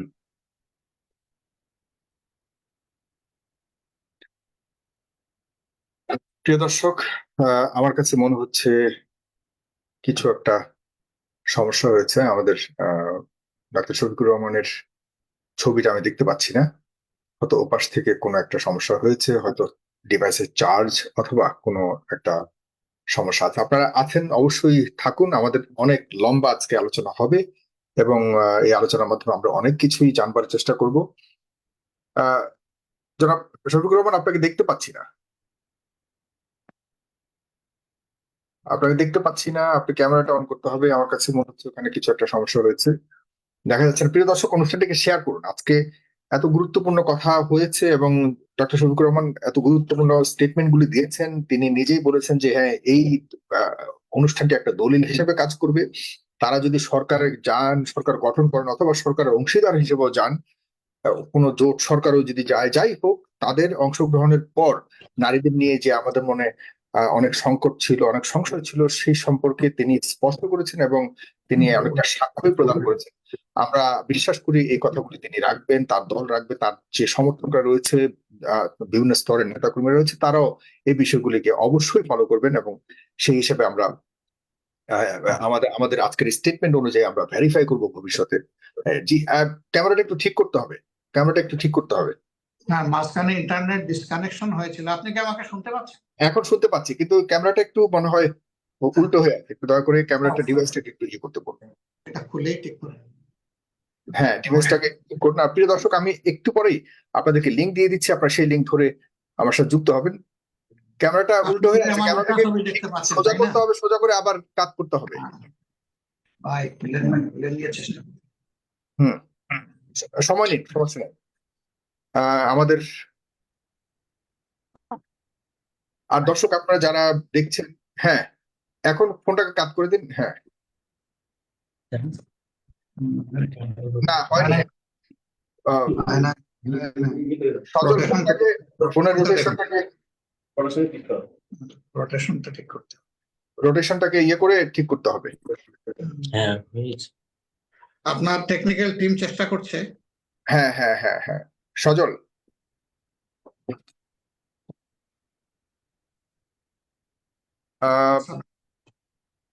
এখন ঠিক আছে, এখন ঠিক আছে, এখন ঠিক আছে। ওকে, সমস্যা নেই। আমরা আছে, হাজারো মানুষ দেখছে। আপনার আশা করি আপনি সবগুলো প্রশ্নের উত্তর, মানুষের মনের কথাগুলি আপনি মানুষের মনের মধ্যে অনেক বলছিলেন যে প্রেসিডেন্ট চলে গেছে কিন্তু তাদের লোকেরা রয়ে গেছে। মানে আমি বুঝতেছি না যে আমাদের এই ক্যামেরার উপরেও ফেসিবাদের কোনো থাবা পড়লো কিনা। জি জি, থ্যাংক ইউ। এখন আমরা কন্টিনিউ করতে পারি। জি জি, উত্তরটা দিচ্ছিলেন। প্রশ্নটা কি ছিল জানি? মানে এই যে আওয়ামী লীগের তাহলে রাজনীতি করতে অধিকার নিয়ে, কারণ বিএনপি একরকম বলছে, আপনারা একরকম বলছেন। আওয়ামী লীগ কিন্তু আপনি যেটা বলছেন যে তাদের এখন কি হবে, এটা আওয়ামী লীগকে ডিসাইড করতে দেন আর জনগণকে ডিসাইড করতে দেন। আওয়ামী লীগ আগে ডিসাইড করুক তারা আদৌ কোনো ইলেকশন চায় কিনা, ইলেকশনে বিশ্বাসী কিনা, গণতন্ত্রে বিশ্বাসী কিনা, ভোটে বিশ্বাসী কিনা, রাষ্ট্রের সিস্টেম কিপিং এ বিশ্বাসী কিনা, সংবিধানকে মানার ক্ষেত্রে তারা আন্তরিক কিনা। তারা তো এর প্রমাণ দিতে পারেনি, বরঞ্চ ক্ষমতা থেকে পালিয়ে যাওয়ার পরেও প্রতিদিন কিন্তু তারা আমাদেরকে ডিস্টার্ব করছে, যেটা আপনার মিডিয়া এবং অসংখ্য মিডিয়া উঠে আসতেছে। মিথ্যা প্রপাগান্ডা সারা দুনিয়ায় ছড়িয়ে বাংলাদেশের বদনাম করা, বাংলাদেশকে অপমানিত করা, বাংলাদেশের ভিতরে আনরেস্ট সৃষ্টি করা, বিভিন্ন উপসর্গ তৈরি করা। তারা তো এগুলা চালিয়ে যাচ্ছে। এটা তো গণতন্ত্রের পথ নয়। তাদের এই সমস্ত কার্যকলাপের মাধ্যমে তারা প্রমাণ করছে যে তারা আসলেই গণতন্ত্র কিংবা নির্বাচনে বিশ্বাসী, জনগণের উপর তাদের কোনো আস্থা নেই। আমি আওয়ামী লীগের মধ্যে অবশ্যই তাদের মধ্যে কিছু বিবেকবান লোক থাকতেও পারে। আমি তাদেরকে অনুরোধ করব যে খোলা চোখে, খোলা মনে আওয়ামী লীগের কাজগুলো পর্যবেক্ষণ করে দেশ এবং জাতির জন্য আওয়ামী লীগ আসলেই কি ভালো কিছু নাকি অন্য কিছু আপনারা বিবেচনায় নেন। তারা যদি বিবেচনায় নেন তাহলে তাদের কাছে একটা উত্তর চলে আসে, এটা আমি বিশ্বাস করি। অন্যদিকে বিবেচনা এই যে কিভাবে দিবেন? আপনারা কি একটা সুযোগ দিবেন কিনা যে হ্যাঁ ঠিক আছে না না আওয়ামী আমি লীগকে বলতেছি আটক? এই যে 24-এর গণহত্যা যেটা হয়ে গেল, হুম, যে মা তার সন্তান হারিয়েছে, বাবা সন্তান হারিয়েছে, স্ত্রী তার স্বামী হারিয়ে বিধবা হয়েছে, সন্তান বাপ হারিয়ে এতিম হয়েছে, তারা জবাব দেবে এটা আওয়ামী লীগকে। এই খুনের প্রেক্ষাপটে তাজা রক্তের উপরে দাঁড়িয়ে এখন ইলেকশনে তারা আনতে চায় কিনা, দেখতে চায় কিনা, এটা তাদের কথাটা শোনা দরকার সবার। তারা কি বলতে চায়? হাত পা হারিয়ে যে সন্তানেরা আমাদের বঙ্গুত্ব বরণ করে এখন হাঁপাচ্ছে, তারা জবাব দেবে। হাসপাতালের বেডে এখনো স্পাইনাল ইনজুরি নিয়ে যারা প্যারালাইজড হয়ে, দুই হাত দুই পা প্যারালাইজড হয়ে বেডে পড়ে আছে, আর একটা দিন উঠে বসতেও পারবে না, জীবনে দাঁড়াতেও পারবে না, ওদের ম্যান্ডেট নেওয়া হোক, ওরা কি চায়? এই সমস্ত কিছু বিবেচনায় নিয়ে আওয়ামী লীগ যেভাবে প্রতিদিন রাষ্ট্রকে এম্বারেস করার জন্য, ডিস্টেবিলাইজ করার জন্য, অশান্ত করার জন্য চক্রান্তের পর চক্রান্ত করে যাচ্ছে, আওয়ামী লীগ কিভাবে চিন্তা করে যে তারা এই ধরনের একটা সুষ্ঠু নির্বাচনের অংশ হবে? হুম। এটা আমার বলতে হবে কেন? আমি কি চাই না চাই, কিন্তু তারা কিন্তু কিভাবে আমরা চায়? সাংগঠনিক ভাবে আপনি বলেছেন ক্ষমা করে দিয়ে আমরা দিতে চাই, আমরা ক্ষমা করে দিলাম, মানে আপনি না কি না, চাচ্ছেন এইটাও যে আরেকটা, তাদের এইটাও রাজনীতি করার একটা অধিকারটা মিসকোট শুধু করা আহত হয়েছে। নিহতের পরিবাররাই সিদ্ধান্ত নেবে, কিন্তু রাজনৈতিক ভাবে আপনাদের রাজনৈতিক দলগুলো আসলে কি চায়, না রাজনৈতিক ভাই, দলগুলো কি ওই চায়? যে আগের যে কথাটা বলেছেন আমরা তাদেরকে ক্ষমা করে দিয়েছি, এই কথা আমি কখনো বলি। আপনি বলবেন তাইলে মিডিয়া কিভাবে আসলো? রাইট। মিডিয়ার মতো করে এটা প্রচার করেছে। এখনো কিন্তু সেই ভিডিও আমাদের ইয়েতে আপলোড করা আছে, ফুল ভিডিওটা আমাদের ফেসবুকে আছে, আমাদের ওয়েবসাইটে আছে। আপনি যদি ইউটিউবে আছে, সেখানে যদি আপনি যান দেখবেন যে আমি আওয়ামী লীগের নাম একটা বারও নেই, মুখে নেইনি। সেই একই বক্তব্যে টুইস্ট করে বলা হয়েছে আমি সাধারণ ক্ষমা ঘোষণা করেছি। ওই সাধারণ ক্ষমা শব্দটাও আমি মুখে আনি নাই, কারণ এটা আমার প্রপার্টি নয়। একটা দেশে সাধারণ ক্ষমা ঘোষণা করার একমাত্র অথরিটি হচ্ছে সেই দেশের প্রেসিডেন্ট, যিনি রাষ্ট্রপ্রধান হবেন। সরকার প্রধানও এটা পারে না, এটা রাষ্ট্রপ্রধানের দায়িত্ব অথবা অধিকার। আমি কি রাষ্ট্রপ্রধান যে আমি এটা করে দিতে পারি? হুম। আমি এই কথা বলিও নাই, এটার কোনো প্রশ্নই ওঠে না। তাইলে আমি কি ক্ষমা করে দিয়েছি? আমি যে জিনিসটা ক্ষমা করে দিয়েছি সেটা হলো সংগঠন হিসেবে জামাতের কয়েকটা অধিকার হরণ করা হয়েছে, আমাদের বিরুদ্ধে মিথ্যা মামলা দিয়ে নাজেহাল করে নেতৃবৃন্দকে খুন করা হয়েছে, দলটাকে কলঙ্কিত করা হয়েছে, অফিস বন্ধ রাখা হয়েছে, আমাদের নিবন্ধন কেড়ে নেওয়া হয়েছে, আমাদেরকে নিষিদ্ধ করা হয়েছে। হুম। প্রথমটা বাদ দিয়ে আমি বলেছি যে বাকিগুলার দলের সাথে সম্পর্ক, আর প্রথমটা হলো সংশ্লিষ্ট পরিবারের সাথে সম্পর্কিত যাদেরকে খুন করা হয়েছে। আমাদের সেফ দলের সাথে যেটা সম্পর্কিত আমরা বলছি এর কোনো প্রতিশোধ দিব না, এটা আমরা ক্ষমা করি। প্রতিশোধ নেওয়ার মানে হচ্ছে আইন হাতে তুলে নেওয়া। হুম। কিন্তু যাদেরকে খুন করা হয়েছে, পার্টিকুলার যে অপরাধ করেছে, আমরা বলেছি প্রত্যেকটা অপরাধের বিচার হওয়া উচিত। ভিকটিম কিংবা ভিকটিম ফ্যামিলি তারা যদি আইনের আশ্রয় নেয় আমরা তাদেরকে সর্বাত্মক সহযোগিতা দেবো, এটা আমাদের নৈতিক দায়িত্ব এবং আমরা দিয়েও চলছি। হুম। কাজে আমার বক্তব্যটা শর্তহীন ছিল না, ওইটা শর্তযুক্ত বক্তব্য ছিল, কিন্তু সেটাকে মেলাফাইট করা হয়েছে, এটা দুঃখজনক। জি। তাহলে আওয়ামী লীগের মানে পক্ষ থেকে তো আমরা শুনেছি আওয়ামী লীগের একজন খুব গুরুত্বপূর্ণ নেতা বলেছে যে আমরা ক্ষমা চাইতে রাজি আছি, আমাদেরকে সেই না, সুযোগ জি না আমাদের জি না, তিনি এইভাবে বলেন নাই। আপনি গুরুত্বপূর্ণ যে নেতার কথা বলছেন, তার শব্দটা এরকম ছিল না। তার শব্দটা ছিল যদি আওয়ামী লীগ অপরাধ করে থাকে তাইলে ক্ষমা চাইতে রাজি আছি। হুম। দেখেন এখানে দুইটা শব্দ আছে, একটা অপরাধ আর একটা ভুল। ভুল হলো আনইনটেনশনাল, যেটা এটা প্রমাণ হয়, বোঝা যায় যে এটা ভুল। ভুল করে মানুষ যদি মাপ চায় এটা মাপ পাওয়ার উপযুক্ত সে, কিন্তু অপরাধ করে তাকে বিচারের মুখোমুখি হতে হবে। অপরাধের পরে মাপ চাইলে হবে না। হুম। অপরাধ করে একজন একজনকে খুন করে বললো যে আমি মাপ চাই, হবে না। হুম। তাকে বিচারের মুখোমুখি হয়ে এই নির্দিষ্ট অপরাধের শাস্তি তাকে ভোগ করতে হবে, এটা হচ্ছে ন্যায় বিচারের দাবি, এটা সভ্যতার দাবি, এটা মানবতার দাবি। তাহলে তা না হলে ওই ধরনের অপরাধ করতেই থাকবে, অপরাধীরা আরো বেশি দ্বিগুণ উৎসাহ করবে যদি এরকম সস্তা মাপ চাইয়া বেঁচে যায় এখান থেকে। হুম। এ সুযোগ নাই তো, দুনিয়ার কোনো আইনে সুযোগ নেই, আল্লাহর আইনেও সুযোগ নেই। অবশ্যই তার অপরাধের জন্য তাকে শাস্তি পেতে হবে। হ্যাঁ, কিন্তু রাজনৈতিক অপরাধ যখন করা হয় তাকে সেই শাস্তি দেয় হলো জনগণ। সেই জনগণ শাস্তি দেওয়ার ক্ষেত্রে তো আপনার জনগণের কাছে সেই পরিবেশ আপনি দিতে হবে, সেই একটা উপায় দিতে হবে যে জনগণ আহ না সিদ্ধান্ত নিক যে তাদেরকে কি রাজনীতি রাখবে না, নাকি শাস্তি রাখবে না। দুই কিন্তু ভাবে তার হয়, শুধু বাইরে গিয়ে জনগণ দেয় না। আপনারা বিএনপি এবং জামাত ইসলাম কি সিদ্ধান্ত নিতে পারেন কিনা যে আসলে তারা কি রাজনীতি করবে কি করবে না, সেজন্য দেখেন যেটা দেখেন প্রয়োজন এটা হলো একটা নির্বাচন পদ্ধতির মাধ্যমে গণতান্ত্রিক সরকার, যেহেতু আমাদের গণতান্ত্রিক নিয়ম যেহেতু আমাদের দেশে রয়েছে, সেই সুযোগটাকে জনাব আপনার সাইফুর রহমান দেওয়া সাগর, উচিত। শাস্তি শুধু জনগণ দেয় না, শাস্তি আদালতও দেয়। দুইটা শাস্তি হয়। রাইট। আদালতে সুনির্দিষ্ট অভিযোগের বিচার হয়ে শাস্তি নিশ্চিত হয়, আর জনগণের ময়দানে শাস্তিটা হয় অথবা মুক্তিটা হয় তার ব্যালটের মাধ্যমে। যে দলকে সে ভালোবাসে সেই দলকে সে তার ব্যালটে ভোটটা দিয়ে তার পক্ষ নেয়, আর যে দলকে ঘৃণা করে সেই দল থেকে দূরে থাকে, দলকে শাস্তি দেয়। সেটা জনগণের শাস্তি। কিন্তু আদালতের শাস্তি যদি না থাকে, কোনো দেশে যদি আইনের শাসন না থাকে, ন্যায় বিচার প্রতিষ্ঠিত না থাকে, কিসের আপনার ইলেকশন আর কিসের সভ্যতা? কোনো সভ্যতাই তো টিকবে না, সব তো এলোমেলো হয়ে যাবে। অতএব আমরা তো চাই যে তাদের বিচারটা আগে হোক, যাতে আগে তাদের বিচারটা দেখুক, এরপরে যদি তারা বিচারে নির্দোষ প্রমাণ হয় বাংলাদেশের রাজনীতি করুক, অসুবিধা নেই আমাদের। হুম। তো কিন্তু এটা তো আপনি বললেন যারা অপরাধ আপনাদের চোখে বা আদালতের চোখে, তো তাদের তো প্রায় 25 বা 30% সমর্থক গোষ্ঠী রয়েছে। বাকিদের অবস্থা কি হবে? বাকিরা কি তার মানে অপরাধ যে করে আর অপরাধকে রাজনীতি যে করতে পারবে না? সমর্থন করে, জি। অপরাধ যে করে আর অপরাধকে যে সমর্থন করে, তাদের ডিফারেন্স থাকে। আওয়ামী লীগের কেউ কি বলছে অপরাধের সময় যে তোমাদের এই অপরাধের সাথে আমরা নাই? কেউ প্রতিবাদ করেছে? হ্যাঁ, আওয়ামী লীগের পতনের পর কেউ কেউ বলতেছেন। হুম।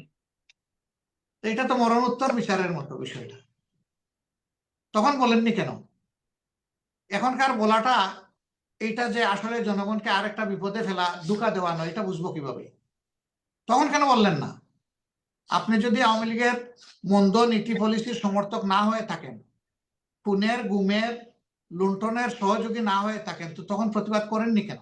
আপনি কেন বললেন না তখন যে দল কোনো ব্যক্তির নয়, গোষ্ঠীর নয়, দল আপামর জনগণের, কর্মী সাধারণের, আমরা কর্মীরা এই সমস্ত অপরাধের সাথে নাই? যদি এরকম কেউ বলে থাকে, সে রাজনীতি করবে, অসুবিধা নেই, যদি কোনো মানে উদাহরণ থাকে। বলে থাকে বলতে এরকম যদি বলে, কারণ হলো আমি যদি বলি যে কমপক্ষে 2 কোটি মানুষ এখনো সাধারণ সমর্থক হিসেবে আছে, তারা হয়তো কখনো চায়নি এভাবে আওয়ামী লীগ সরকার পরিচালিত হোক, কখনো চায়নি যে এভাবে মানুষ খুন হোক। তারা হয়তো চেয়েছে একটা সুন্দর গণতান্ত্রিক দেশ। এখন তাদের চাওয়াটা তো আর এভাবে কারো কাছে বলে কয়েও তার চাওয়া আপনার উপস্থাপন করা যায় না। কিন্তু তারা ভালো মানুষ সমাজে, তাদের অবস্থা কি? তারা কি আওয়ামী লীগের ব্যানারে রাজনীতি করবার আর সুযোগ পাবে কিনা? তারা তাদের অবস্থান স্পষ্ট করুক, দেখা যাবে। তারা বলুক যে আওয়ামী লীগের নেতা নেত্রীর এই জিনিসকে আমরা ঘৃণা করি, এটা পছন্দ করি না, এটা আমরা কন্ডেম করি, আমরা এটা নিন্দা জানাই, আমরা সুস্থ রাজনীতি করতে চাই। তখন জনগণ দেখবে, তাদের বিষয়টা বিবেচনায় নেবে। আওয়ামী লীগের ব্যানারে ব্যানারে মানে আর কি তাদের রাজনীতি করার সুযোগ থাকছে? তাদের তাদের পরিচয় তাদেরকে বলতে হবে কথাগুলো। তারা বলুক যে আমরা আগে বলি না, এটাও একটা অপরাধ, আমরা নীরবে এই সমস্ত অপরাধকে আমরা লালন পালন করেছি। এরপরে সাগর ভাই, আপনিও তো গ্রাম বাংলার ছেলে, তাই না? জি। গ্রামে গঞ্জে তারা কি কোনো কিছু করে নাই? তারা রাজধানী থেকে শুরু করে গ্রাম পর্যন্ত কিন্তু অপরাধকে ছড়িয়ে দিয়েছিল 15.5 বছর। মানুষকে কোথাও শান্তিতে থাকতে দেয় নাই। বহু জায়গায় সারা রাত মানুষ তার ঘর বাড়িতে থাকতে পারে নাই, তাদেরকে গিয়ে দানের ফসলি মাঠে থাকতে হয়েছে, মশারি টানিয়ে সারা রাত লাঠি হাতে পাহারা দিতে হয়েছে। এই ঘটনা তো 15.5 বছরে ঘটেছে, এগুলো গ্রাম পর্যন্ত ঘটেছে। তো এখন আওয়ামী লীগের কোন কর্মীরা বাইরে ছিল আল্লাহ ভালো জানেন, আমরা দেখতে পাচ্ছি। জি। শেখ হাসিনাকে নিয়ে শেষ অবস্থান কি আপনাদের? শেখ হাসিনা কি আর ফিরে আসার বা শেখ হাসিনাকে ফিরে আনবার, ফিরে আসা রাজনীতিতে আর ফিরে আনা শাস্তির মুখোমুখি করানোর ব্যাপারে আপনাদের অবস্থান কি? তিনি তো বলছেন চট করে ঢুকে পড়বেন। এখন তার কথা কোনটা যে বিশ্বাস করবো সেটাও খুঁজে পাই না, কারণ তিনি তো বলেছিলেন আমি অমুকের কন্যা, আমি দেশ ছেড়ে পালাবো না। তো তিনি তো তার কথা রাখেননি। তিনি একজন রাজনীতিবিদ হিসাবে তার সেই কারেজ থাকা দরকার ছিল যে ঠিক আছে, আমি ভুলে শুদ্ধে মানুষ, আমি ভুল করতে পারি, আমার কোনো কোনো কাজ হয়তো জনগণের স্বার্থের বিপক্ষে যেতে পারে, আমার জনগণ, আমার দেশ, আমার বিচার ব্যবস্থা যদি আমার বিচার করে, আমার কোনো আপত্তি নাই। সেই কারেজ তো তার থাকা দরকার। তিনি গেলেন কেন? কিন্তু নিজ দায়িত্বে গিয়েছেন, তাকে কেউ যেতে বলেনি। কেন তাই তিনি গেলেন? তিনি বুঝতে পেরেছেন যে এমন অপরাধ তার দ্বারা হয়েছে যে এই সমাজে মুখ দেখানোর মতো পরিস্থিতি তার জন্য আর অবশিষ্ট নেই। আপনি জানেন আমাদের নেতৃবৃন্দকে খুন করা হয়েছে, আমাদের কোন নেতাকে পালিয়েছিলেন? বরঞ্চ আপনার পাশের দেশে আমেরিকায় ছিলেন মীর কাসেম আলী সাহেব। তারা যখন বিচারের নামে প্রহসন শুরু করে দিল, নেতৃবৃন্দের উপর নির্যাতন চালালো, এক একজনকে 100-150 দিন পর্যন্ত রিমান্ডে নিয়ে কষ্ট দিল, রমজান মাসটাও নিস্তার দিল না, তখন অনেকে মীর কাসেম আলী সাহেবকে অ্যাডভাইস করেছিল আপনি এই দেশে ফিরবেন না। তিনি বলছেন কেন ফিরবো না? বলছে যে আসলে তো আপনার সাথে একই আচরণ করবে। তিনি বলছেন তাইলে আমার বিরুদ্ধে যে অভিযোগ এনেছে আমি মেনে নিলাম যে আমি এটা অপরাধ করেছি, আমি তো এটা মানি না, আমি তো অপরাধ করিনি, আমার জীবন যায় যাবে, কিন্তু আমি আদালতে দাঁড়িয়ে বলবো যে আমি নির্দোষ। এটা আমাকে বলতেই হবে।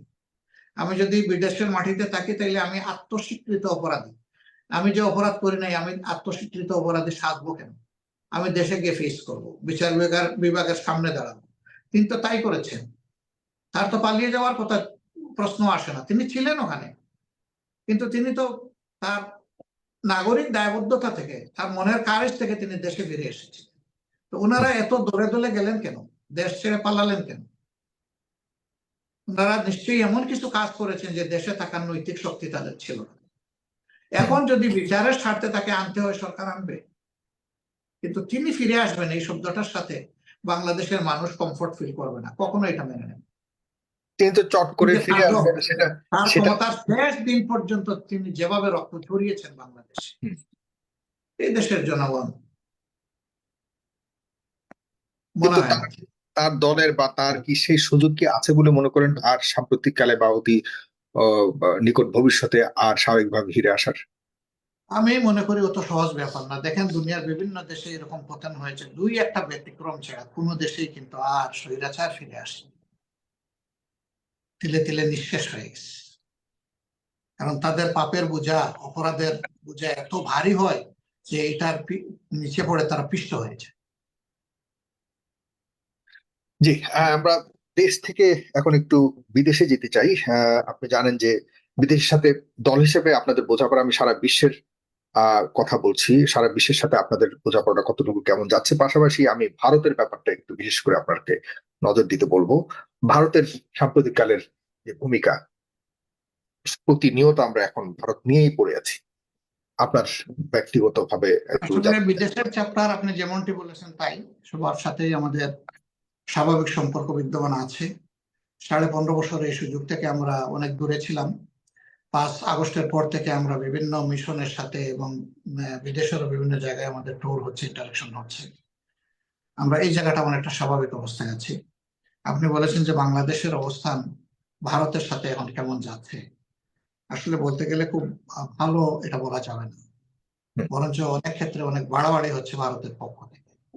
যেমন দেখেন যে এই দেশের 5 আগস্টের পরিবর্তনের সাথে সাথে আপনারা সাক্ষী যে এ দেশের রাজনৈতিক এবং ধর্মীয় সংগঠনগুলোর দায়িত্ব নিয়ে সকল ধর্মের লোকদের পাশে দাঁড়িয়েছে।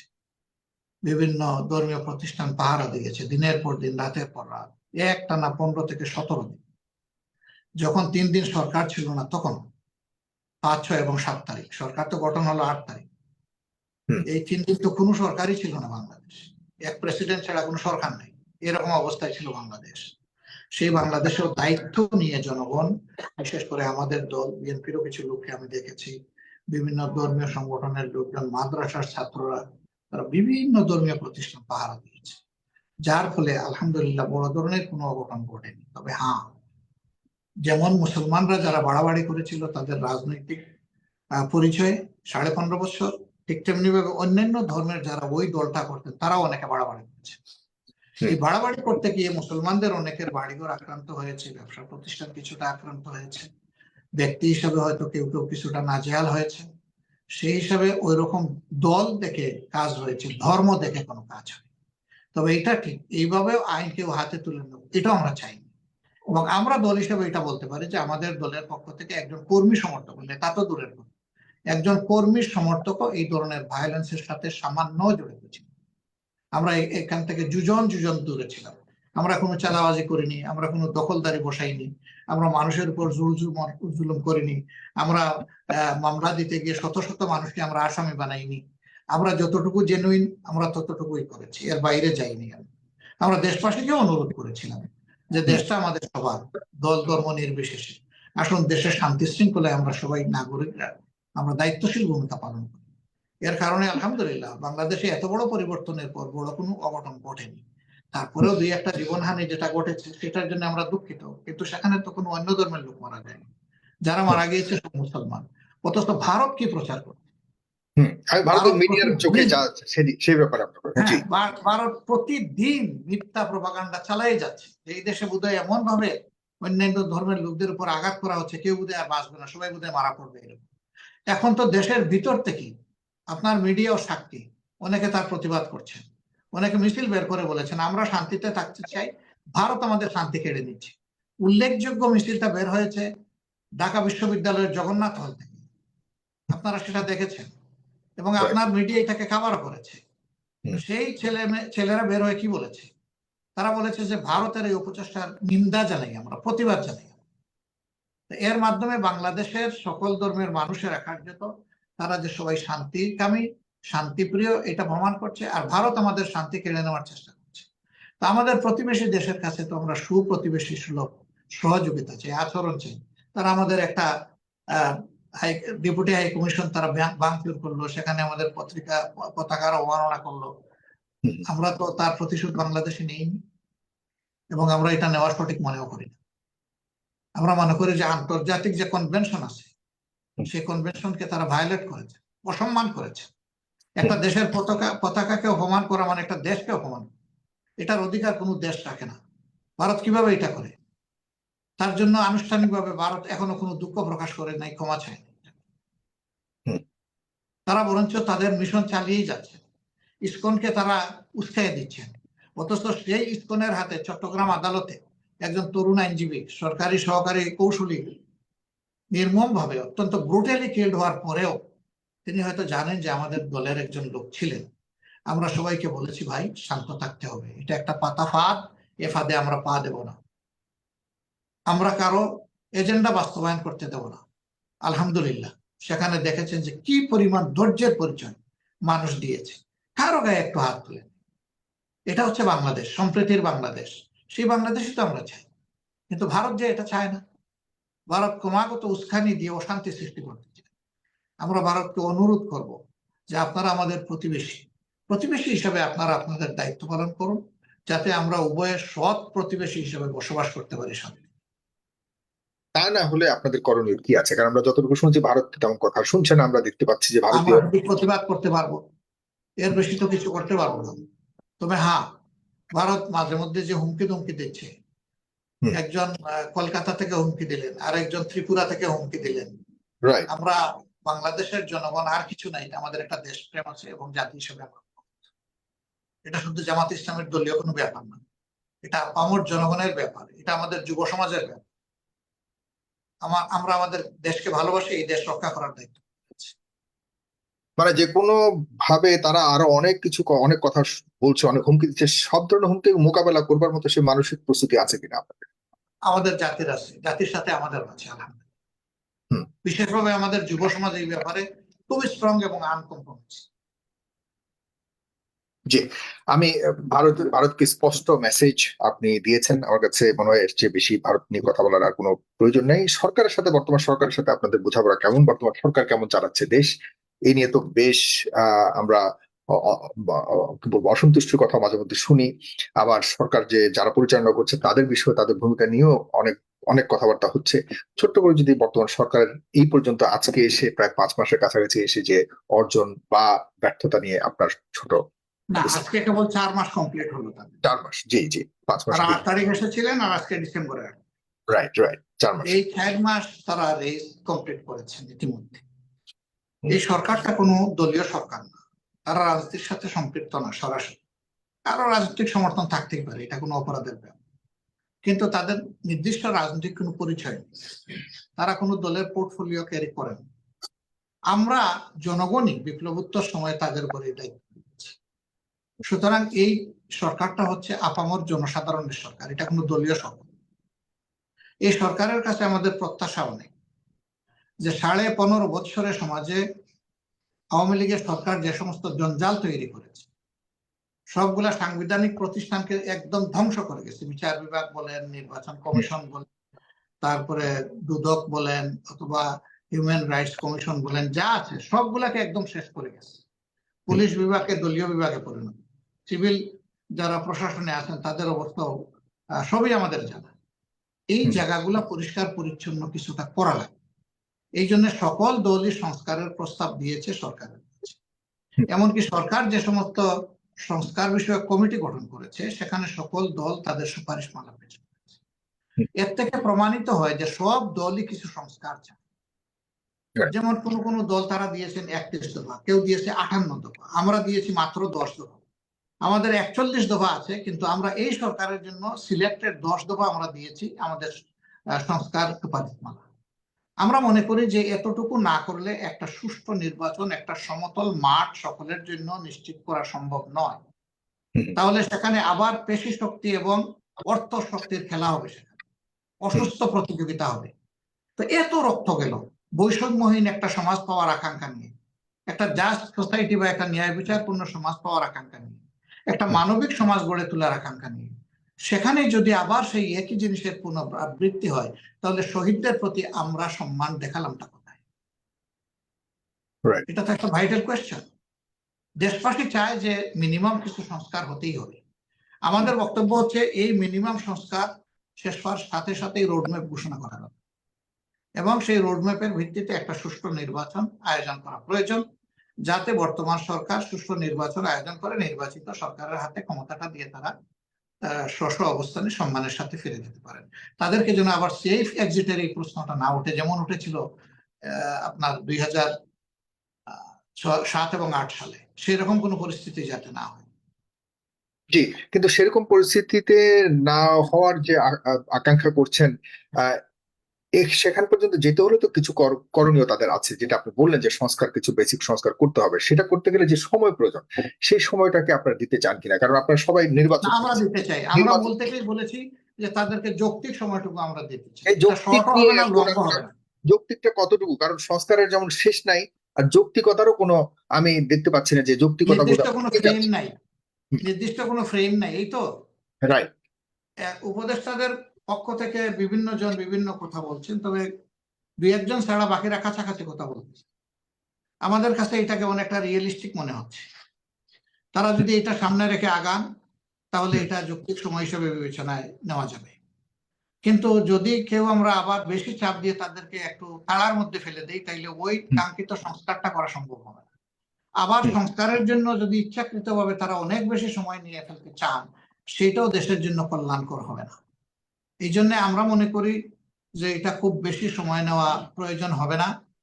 তারা রিফর্মের যে হারটা দিয়েছে, 2 বছরের কথা বলেছে, কেউ কেউ বলেছে 2 বছর, আবার কেউ কেউ বলে যে 2 বছর পরেও বিবেচনা করা হবে আসলে কি প্রয়োজনীয় সংস্কারগুলো করা হয়েছে কিনা, তখনকার উপরে বিবেচনা করা হবে নির্বাচন দেয়া কি যাবে কি না যাবে না। আপনি এই সময়টার ব্যাপারে আপনার মোরলেস কি ধরনের আইডিয়া আপনি দিতে চান? আমরা দলীয়ভাবে যেহেতু এটা এখনো ঘোষণা করি নাই, পার্সোনালি আমার বলাটা এটা ঠিক হবে না, তবে আমি ইঙ্গিত দিয়েছি যে যারা এই ধরনের কথা বলছেন আমাদের চিন্তাধারা তার কাছাকাছি। তার কাছাকাছি, আচ্ছা, ফ্যান্টাস্টিক। তার মানে 2 বছরের কাছাকাছি আপনার সময় দিতে চান।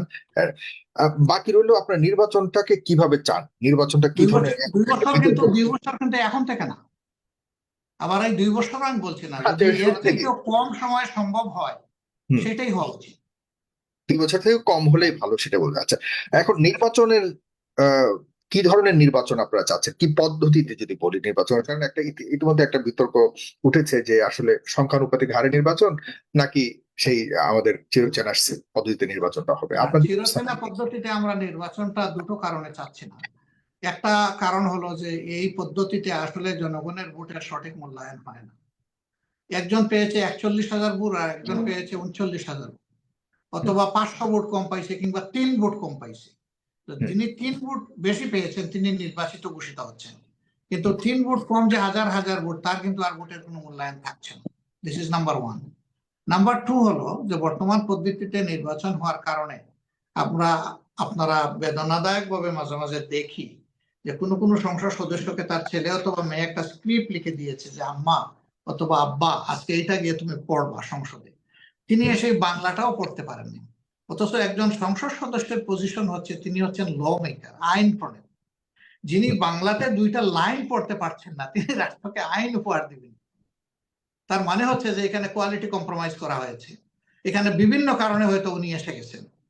এটা আত্মীয়তার সূত্রে, সেটা তো আমরা প্রপার ভোট দেওয়ার বিষয়টাকে যদি আপনি নিশ্চিত করতে পারেন, জনগণকে যদি আপনি সচেতন করতে পারেন, এখানে কোনো কোয়ালিটি ভালো পার্লামেন্ট মানুষকে গঠন ভোট দাও, হচ্ছে যোগ্য না মানুষকে ভোট বর্তমান দাও। সিস্টেমে। জি, বর্তমান সিস্টেমে কোয়ালিটি পার্লামেন্ট আসছে না। যদি পিআর সিস্টেমে যাওয়া যায় তাহলে সবগুলা দল তাদের একটা তালিকা জাতির সামনে পেশ করবে যে আমার যদি একজন নির্বাচিত হয় তাহলে একজন এই ব্যক্তি 1 নম্বর ব্যক্তি, 10 জন হইলে 1 থেকে এই 10 থাকবেন। তখন জাতি বিবেচনা করতে পারবে যে এরা কারা, যাদের হাতে আমি আমার দেশ তুলে দিব। এখন তো একটা কনস্টিটিউশন মানুষ শুধু তার ক্যান্ডিডেট জানে, অথবা খুব বেশি জানলে আর তার আশপাশের 2-1টা জানে, সারা দেশ তো আর সে জানে না। কিন্তু সেই সিস্টেমে কিন্তু সারা দেশ জানার সুযোগ হয়ে যাবে যে কোন পার্টি কিভাবে করতেছে। এমনও হতে পারে যে একটা পার্টির 1% পপুলারিটি আছে, সাপোর্ট আছে। আমাদের সংসদে আসন আছে 300টা, যদি 1% পায় তারা 3টা আসন পাবে, 3জন কোয়ালিটি লোক সেখানে গিয়ে ঢুকবে। দল ছোট হওয়া সত্ত্বেও অনেকের মধ্যে কোয়ালিটি আছে দেশকে কিছু দেওয়ার, সেই লোকের সার্ভিসটাই দেশ পাবে। এইভাবে একটা ইউনিফর্ম পার্লামেন্ট গঠন হবে এবং সেই পার্লামেন্ট হবে একটা কোয়ালিটি পার্লামেন্ট। এখন বর্তমানে বাংলার বিশ্বের উন্নত দেশ সব 62টা দেশে কিন্তু পিআর সিস্টেম চালু আছে, ইউরোপের অনেকগুলা দেশে আছে। তো সেই সিস্টেমের সুফল তারা পেয়েছে বলেই সেটা ধরে রেখেছে, আর আমরা বর্তমান সিস্টেমের কুফল দেখতে পাচ্ছি বলেই আমরা এর পরিবর্তন চাচ্ছি। হ্যাঁ, কিন্তু এই সিদ্ধান্তের মধ্যে আপনাদের মানে এই পদ্ধতির বিষয়ে পদ্ধতির প্রশ্নে দুটি বড় দল, বিশেষ করে আওয়ামী বিহীন বর্তমান বাংলাদেশে আপনারাই দুটি বড় দল বর্তমানে রয়েছেন, বিএনপি এবং আপনারা মুখোমুখি অবস্থানে রয়েছেন। তাহলে এই সিদ্ধান্ত যদি সমাধানে না আসেন তাহলে তো নির্বাচন খুব সহজে আপনাদের কারণে দেওয়া সম্ভব হবে না। না, আমরা আশা করি যে এ নিয়ে ন্যাশনাল ডায়ালগ হবে এবং ডায়ালগের মধ্য দিয়ে একটা বেটার কনসেনসাস ডেভেলপ করবে। আমরা সেটার অপেক্ষায় আছি। আমরা মুখামুখি নই, আমরা পাশাপাশি আছি। আচ্ছা, আচ্ছা। মুখামুখি হইলে তো লেগে যাবো। আচ্ছা, চমৎকার, ঠিক আছে। আপনার সাথে আপনার কাছে জানি যে আপনি একদম চমৎকার উত্তর দিবেন, কিন্তু তবুও মানুষের মনে সংশয় এখনো আছে যে বিএনপির সাথে বা অন্যান্য রাজনৈতিক দলগুলোর সাথে জামাত ইসলামের সম্পর্ক কেমন। সামনে নির্বাচন, যেমন আওয়ামী লীগের সরকারের আমলে আমরা দেখেছি আপনারা একসাথে পাশাপাশি, মুখোমুখি আর বলবো না, পাশাপাশি থেকে আপনারা আওয়ামী লীগকে মোকাবেলা করার জন্য ঐক্যবদ্ধ ছিলেন, কিন্তু এখন দেখা যাচ্ছে আপনারা মনে হয় একটা সম্পর্কহীন দূরত্ব একটা দেখতে পাচ্ছি আমরা। না সেই না, জায়গায় বিষয়টা ওরকম না। রয়েছে। আর বিষয়টা হলো সামনের যে নির্বাচন রেখে যাওয়ার ক্ষেত্রে আপনারা আসলে দলগুলো কিভাবে নির্বাচনে না, অংশগ্রহণ করবে? এটা ইন্ডিপেন্ডেন্ট এখনকার ব্যাপার না। 2022 সাল পর্যন্ত আমাদের জোট ছিল, 22 সালের পরে আমাদের আর কোনো জোট নেই। আমরাও কোনো জোটে নাই, বিএনপিও কোনো জোটে নাই। এই বড় দুই দলের কথা বলতেছে। আপনি বড় দল বলেছেন তাই বললাম। আমার কাছে ছোট বড় নাই, আমি সব দলকে সম্মান করি। তো বাকি যে দলগুলো আছে তাদের মাঝে আবার কতিপয় ক্ষেত্রে কিছু জোট আছে, বিদ্যমান আছে, কিন্তু আমাদের দুইটা দলের নেই।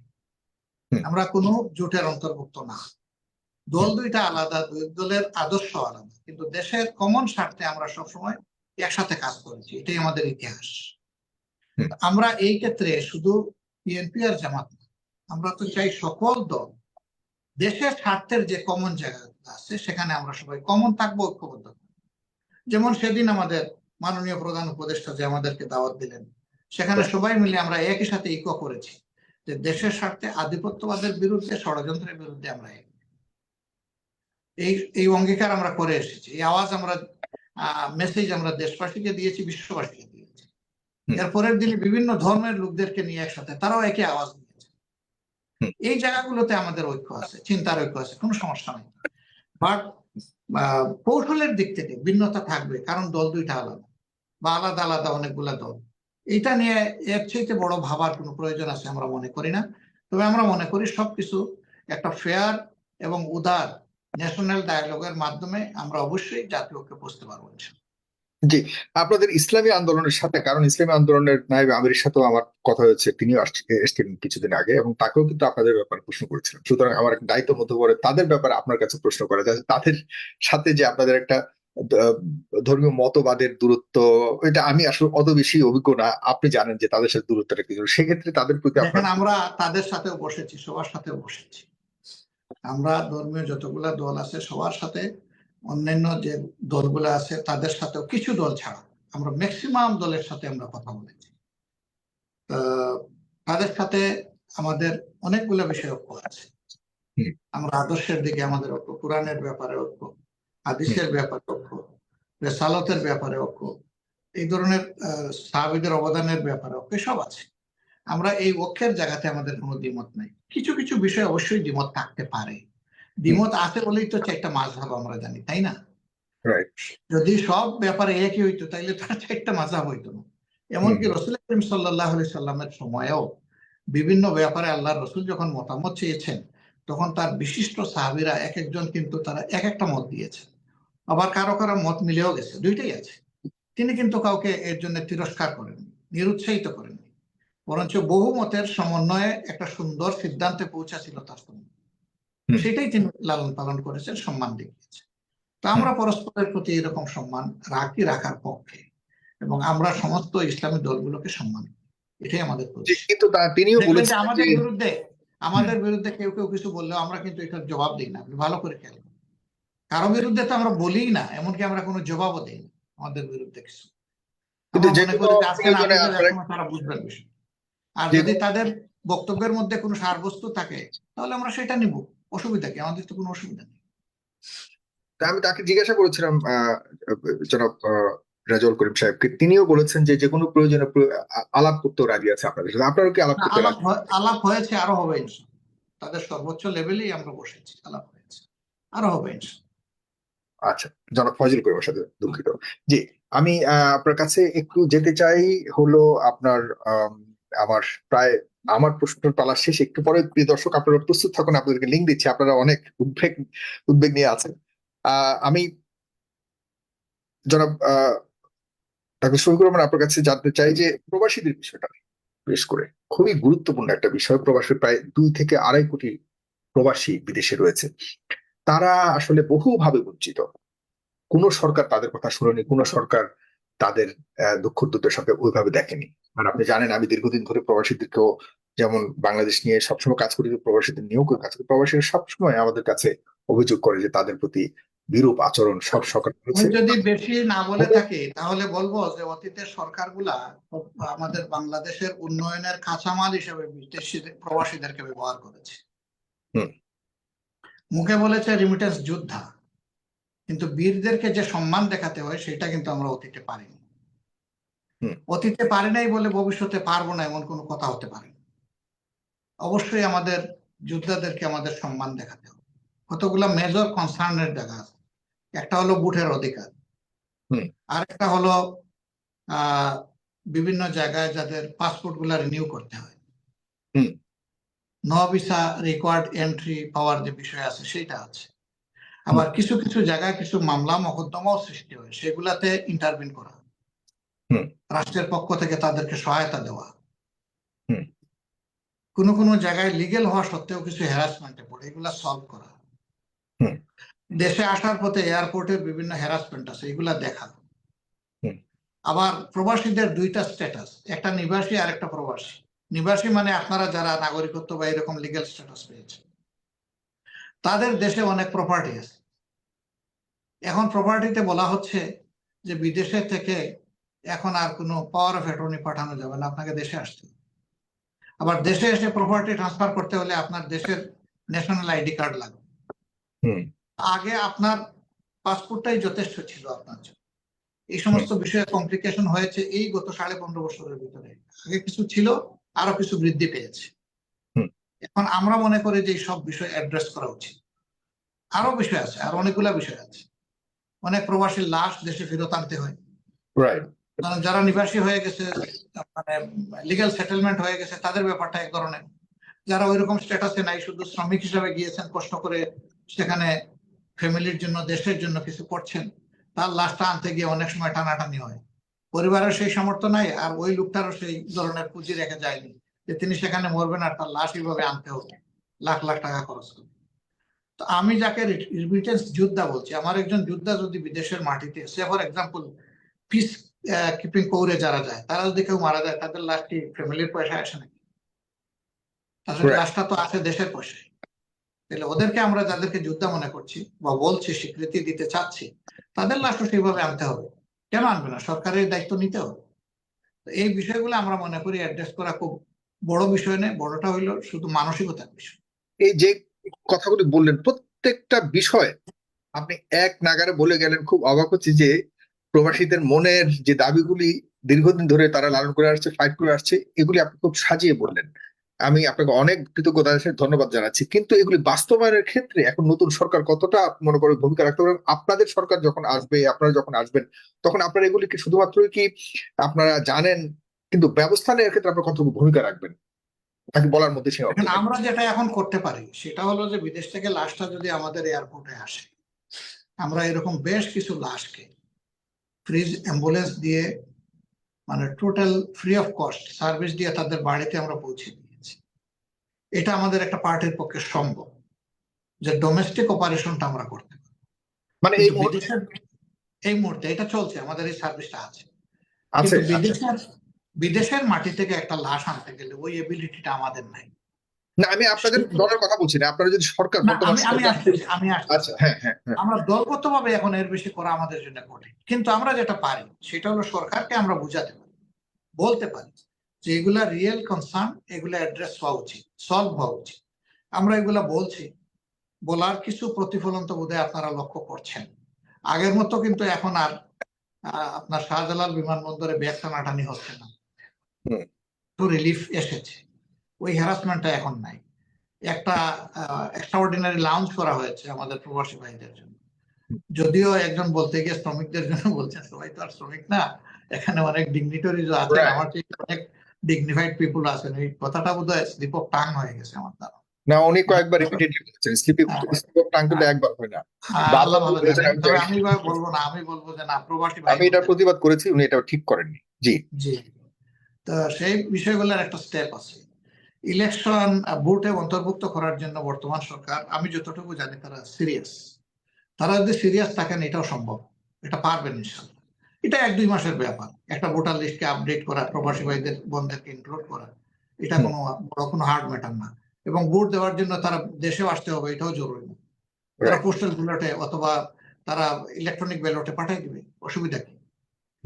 সেভাবে তাদেরকে সম্মানিত করলে দেশের সম্মান বাড়বে, আর এই দেশের প্রতি তাদের দায়বোধ এবং ভালোবাসা বহুগুণ বৃদ্ধি পেয়ে যাবে। এখন যে রাইট, তারা তো ফিল আপনি কি করে, মনে করেন কিনা এই এই সামনে নির্বাচনটার মধ্যে প্রবাসীদেরকে আসলে আমরা মনে করি যে ভোট, এই সামনের নির্বাচনেই তাদের কারণ ভোটের ব্যবস্থা, প্রবাসীরা এই যুদ্ধে, জুলাই আগস্টের অন্তত যুদ্ধে কিন্তু বুটটা, তারা, হ্যাঁ, অন্তত তারা কি বুটটা নিশ্চিত করা উচিত আমরা মনে করি, আপনি মনে যে করেন এই কামিং ব্যাপারে? ইলেকশন। রাইট, এই ব্যাপারে আপনারা আমরা দাবি দিয়েছি, লিখিত দাবি দিয়েছি দিয়েছেন অলরেডি?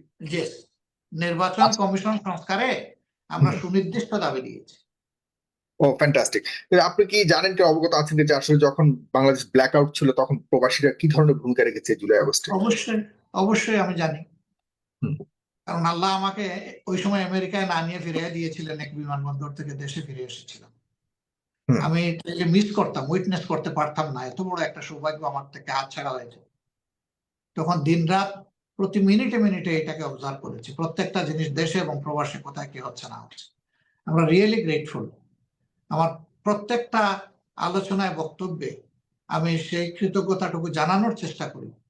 প্রবাসে যারা আছেন, দেশের বিভিন্ন সেক্টরে যারা অবদান রেখেছেন, আমি কাউকে বাদ দিই। আমি ছোট মানুষ, হয়তো বড় করে বলতে পারি না, ছোট করে বলি। না, না, ঠিক আছে। অনেক অনেক ধন্যবাদ যে আপনারা আসলে দেশ, কারণ তখন ব্ল্যাক আউট ছিল, এটা এমন না যে আপনারা ইচ্ছা করে বলেন না, তখন দেখা যাচ্ছে যে প্রবাসীদের ভূমিকা জানার সুযোগ ছিল না। সে কারণে বলি যে পরবর্তীতে আপনারা জেনেছেন, কারণ অনেক প্রবাসী আপনি জানেন যে মধ্যপ্রাচ্যে যেখানে মিছিল মিটিং নিষিদ্ধ ছিল সেখানে সাহস করে তারা রাস্তায় এবং বেরিয়ে গেছে। তারা কারাগারে গেছেন, তারা শাস্তি কারাগারে পেয়ে গেছে, জেলেও এখনো আছে ঢুকছেন, তারা কারাগারে। এটাকে পরোয়া করে নাই। রাইট। তারপরে কলম যোদ্ধারা এবং বাঘ যোদ্ধারা, অর্থাৎ মিডিয়ায় যারা আছেন, তারা মানে কি রিস্কটা নিয়েছেন, আপনাদের ওই যুদ্ধের কারণে দেশের বুকে আপনাদের আত্মীয় স্বজনকে হ্যারাস করা হয়েছে, সেটারও পরোয়া আপনারা করেন নাই।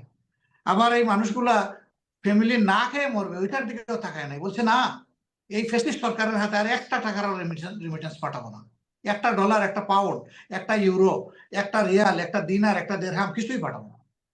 সেই ধৈর্যটা তো ধরেছে লোকেরা, যার কারণে সব মিলেই তো পরিবর্তনটা আসছে।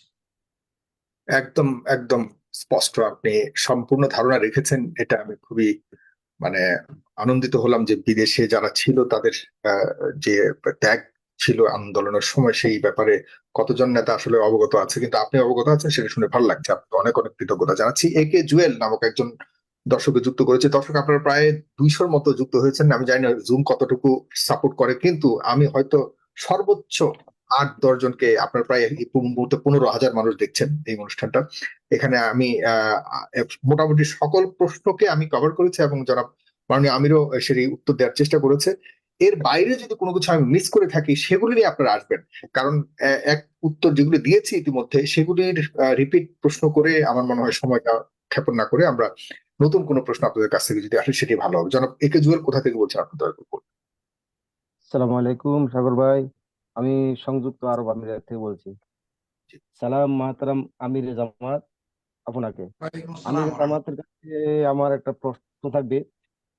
আমি আগে একটু বলিনি, বিগত সরকারের আমলে জামাত বিএনপি উভয় দল ক্ষতিগ্রস্ত হয়েছে। এমনকি গ্রামগঞ্জে 5 জন লোক নামাজ পড়ার পরে যদি একাত্রে কথা বলতো, ওদেরকে জামাত সন্দেহে ধরে নিয়ে গেছে। এমনও হাজার হাজার প্রমাণ আছে। ঘটনা আছে।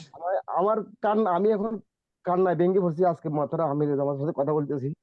আমিরে জামাতের কাছে আমার প্রশ্ন, আগামীতে ক্ষমতার অংশীদার হওয়ার জন্য বা ক্ষমতা যাওয়ার জন্য কোনোদিন কখনো কি আওয়ামী লীগের সাথে জোট করা হবে? আমার প্রশ্ন। আর একটা সাজেশন মানে দিতে চাই ছোট মানুষ হিসাবে, নির্বাচন ক্ষেত্রে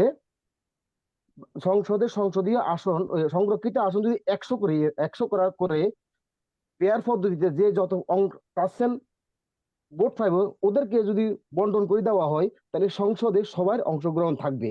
নির্বাচন যেভাবে হবে ওইভাবে হবে। সংসদীয় সংরক্ষিত জি, আসন 100 করে। আপনার ধন্যবাদ। আপনাকে আপনার প্রশ্ন ক্লিয়ার। আপনার স্পষ্ট।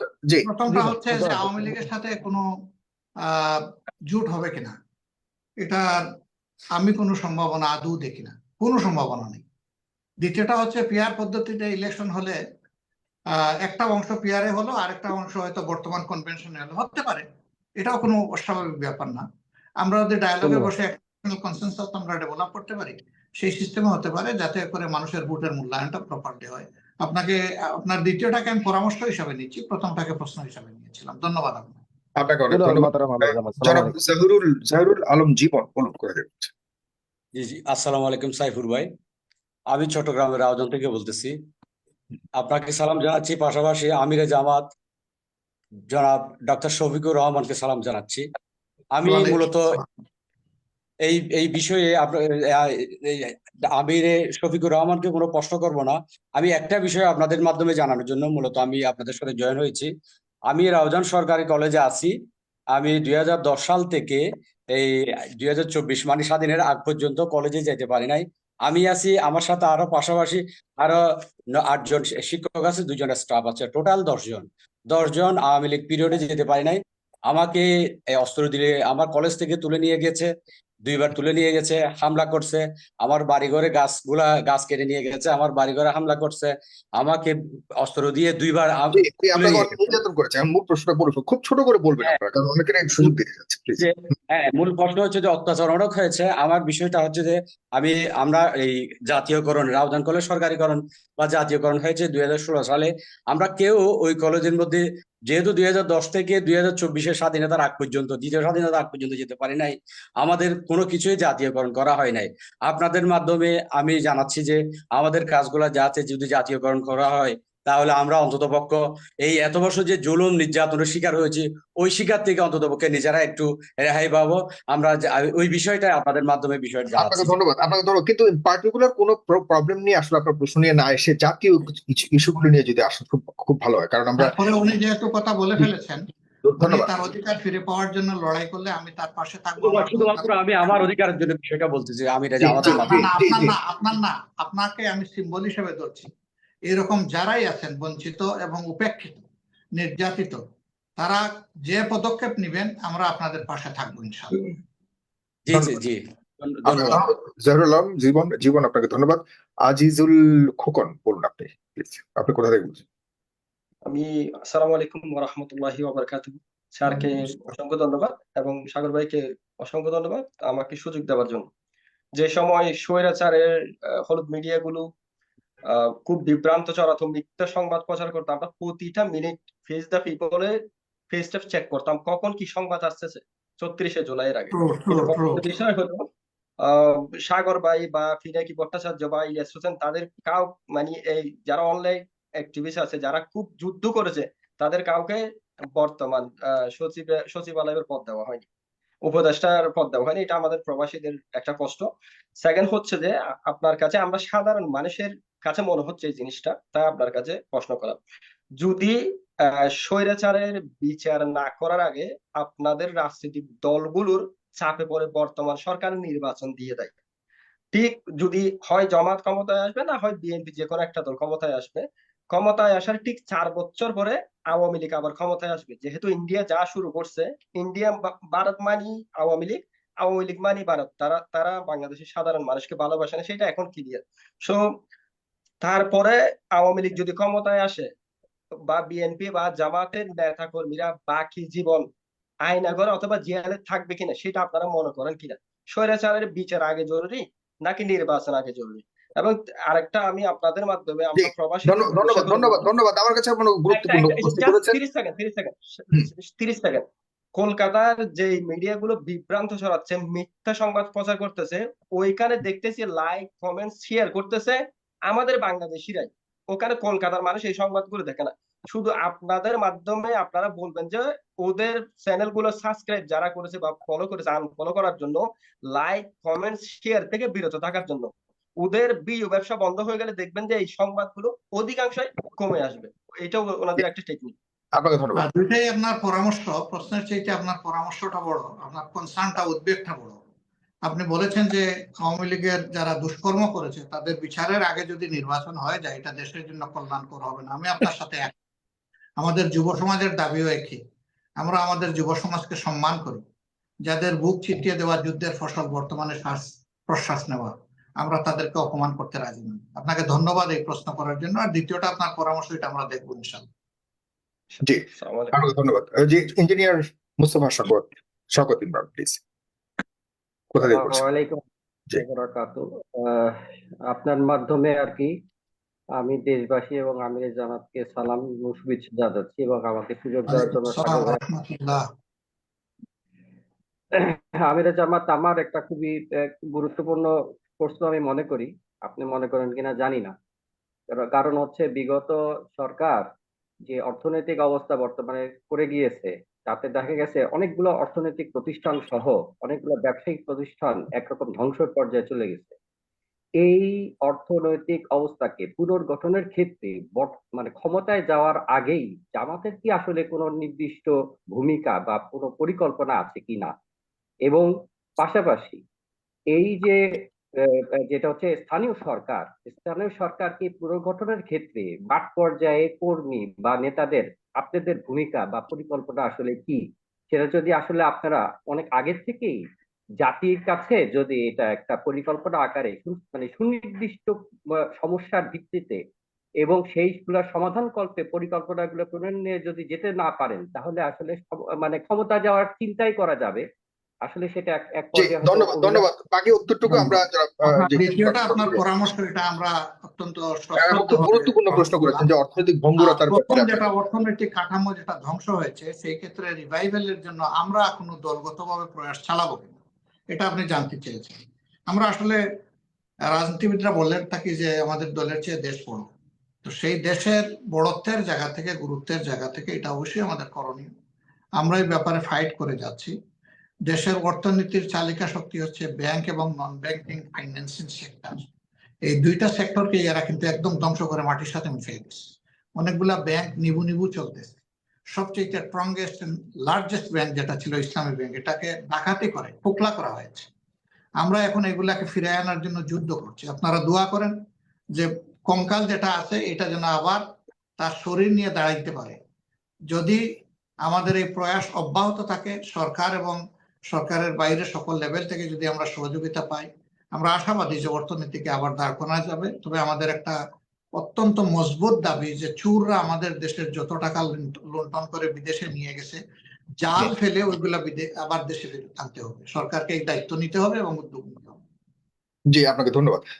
জনাব নজরুল ইসলাম বলুন, কোথা থেকে বলছেন? আপনি আনমিউট করে বলুন, শোনা যাচ্ছে না। আপনি আনমিউট করুন। করছি করছি। জি, আমি হ্যাঁ, দুটি জিজ্ঞাসাই এই মুহূর্তে আমরা আলোচনারত, কিন্তু প্রধানমন্ত্রী শেখ হাসিনা ইউকেতে ভার্চুয়াল বক্তব্য দিচ্ছেন যে অবৈধ অসাংবিধানিক, মাত্র 40 মিনিট পূর্বে, অবৈধ অসাংবিধানিক ক্ষমতা গ্রহণকারী সরকারের পদত্যাগ, দায়েরকৃত মামলা প্রত্যাহার, শেখ হাসিনা সরকার তিনি এখনো বৈধ ক্ষমতার অধিকারী। এ ব্যাপারে আমি উত্তর তো যাবই না আজকে। আরেকটা জিজ্ঞাসা, প্রথম জিজ্ঞাসা হচ্ছে যে বৈষম্য, অর্থ পাচার, ভোটাধিকার লুটের প্রতিবারে যদি 71 যুদ্ধ, রাজাকারদের জেল ফাঁসি দেওয়া হয়েছে, মেনে নিলাম একবার, কিন্তু বিগত চারবার ভোটাধিকার লুটের জন্য জাতীয় পার্টি এবং আওয়ামী লীগের যারা নেতৃস্থানীয় লিড দিয়েছেন তাদের তো 4বার ফাঁসি হওয়ার দরকার। জি আপনার আওয়ামী দাবি লীগের ভাইয়া আর শেষ শব্দটা হচ্ছে যে সংসদে প্রধানমন্ত্রী বললেন লাকুমদুনিকুমের অর্থ আল্লাহ সকল ধর্মকে বৈধ করেছেন, খ্রিস্টান বিয়া জায়েজ। আরেক জায়গায় বললেন যে শ্রীকৃষ্ণের মত পথ আমাদেরকে বাস্তবে পালন করতে হবে। সড়কমন্ত্রী বললেন তিনি মনে করেন দুর্গতি নাশক করে। আইনমন্ত্রী দুর্গীর কাছে দোয়া চাইলেন। ওই শেষ শব্দ দরবেশ বাবা বললেন কুরআনে কিছু কিছু ভুল আছে, আর এতটা ভুল আছে হাদিস শরীফে। আমি বিব্রত করছি না, আমার বাড়িও কুলাউলা, ওনার বাড়ি আমার ইউনিয়নের, যে এগুলো বলার পর একজন মানুষ, আমি যদি মুফতি হইতাম আমি উত্তর ফেকাটার উত্তর দিতাম, যেহেতু আমি মুফতি নয়। এগুলো বলার পর এই ব্যক্তিগুলো তো মুসলমানের থেকে আউট জি হয়ে গেছে। জি ধন্যবাদ সবাইকে। আচ্ছা আসসালামু ধন্যবাদ। আলাইকুম। আল্লাহ আপনার এই হাফেজ। ফতোয়ার জন্য মুফতি হওয়ার জরুর নাই, আপনার ইলমই যথেষ্ট। আপনাকে ধন্যবাদ। জি জি আপনাকেও ধন্যবাদ। জনাব ইউরো ড্রিম, আপনার নাম কি জানি না, আপনি বলুন দয়া করে, কোথা থেকে বলছেন?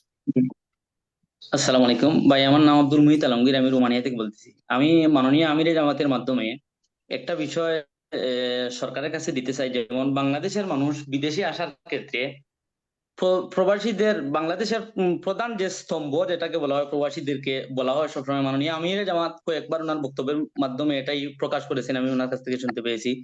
কিন্তু মানুষগুলি প্রবাসে যাওয়ার জন্য প্রথমে যে কাজটা করতে হয়, একটা পুলিশ ক্লিয়ারেন্স লাগে। পুলিশ ক্লিয়ারেন্স সরকার নেয় 500 টাকা, আর করতে হলে এটা আমাদেরকে পেতে হলে 2000 টাকা লাগে। এবং পাসপোর্ট, প্রথমে পাসপোর্ট করতে হয়, এই পাসপোর্টের ক্ষেত্রেও সেম 1500 থেকে 2000 টাকা অতিরিক্ত দিতে হয়। এই সমস্ত সংস্কার কখন হবে? আরো একটা বিষয়, না, প্রবাসী কল্যাণ যে ব্যাংক করা হয়েছে, প্রবাসী কল্যাণ একটা ব্যাংক করা হয়েছে প্রবাসীদের জন্য। আসলে প্রবাসীদের কোনো কল্যাণ করা হয় না এখান থেকে। আমি কোভিডের সময়, আমি নিজের কথা বলতেছি, কোভিডের সময় আমি বাংলাদেশে আসার পরে আমি যেতে পারি নাই। সরকার কয়েকশো কোটি টাকার প্রণোদনা করতেও ব্যবস্থা করলো। অসংখ্যবার যাওয়ার পরেও আমি একটা টাকা নিতে পারি নাই তাদের কাছ থেকে, কোনো ধরনের সহযোগিতা পাই নাই।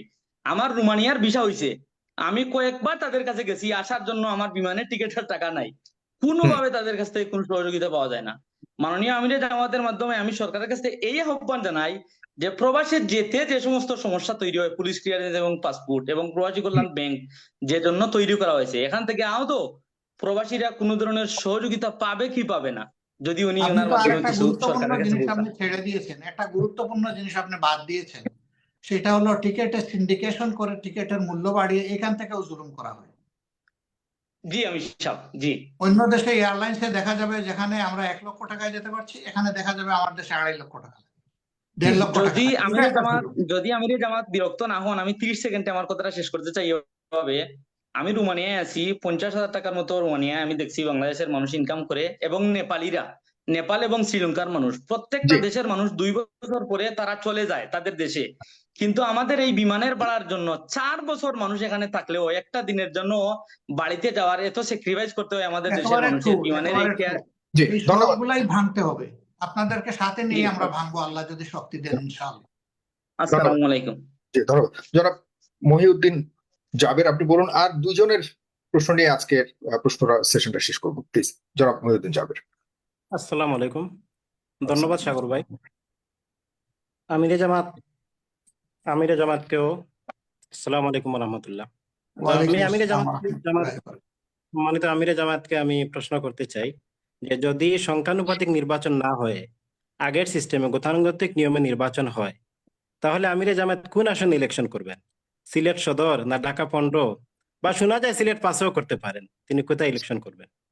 ধন্যবাদ। আসলে নির্বাচনের সিদ্ধান্ত নেয় আমাদের কেন্দ্রীয় কমিটি, একটা ইলেকট্রাল কলেজ বলা হয়, তারাই ডিসিশন নেন।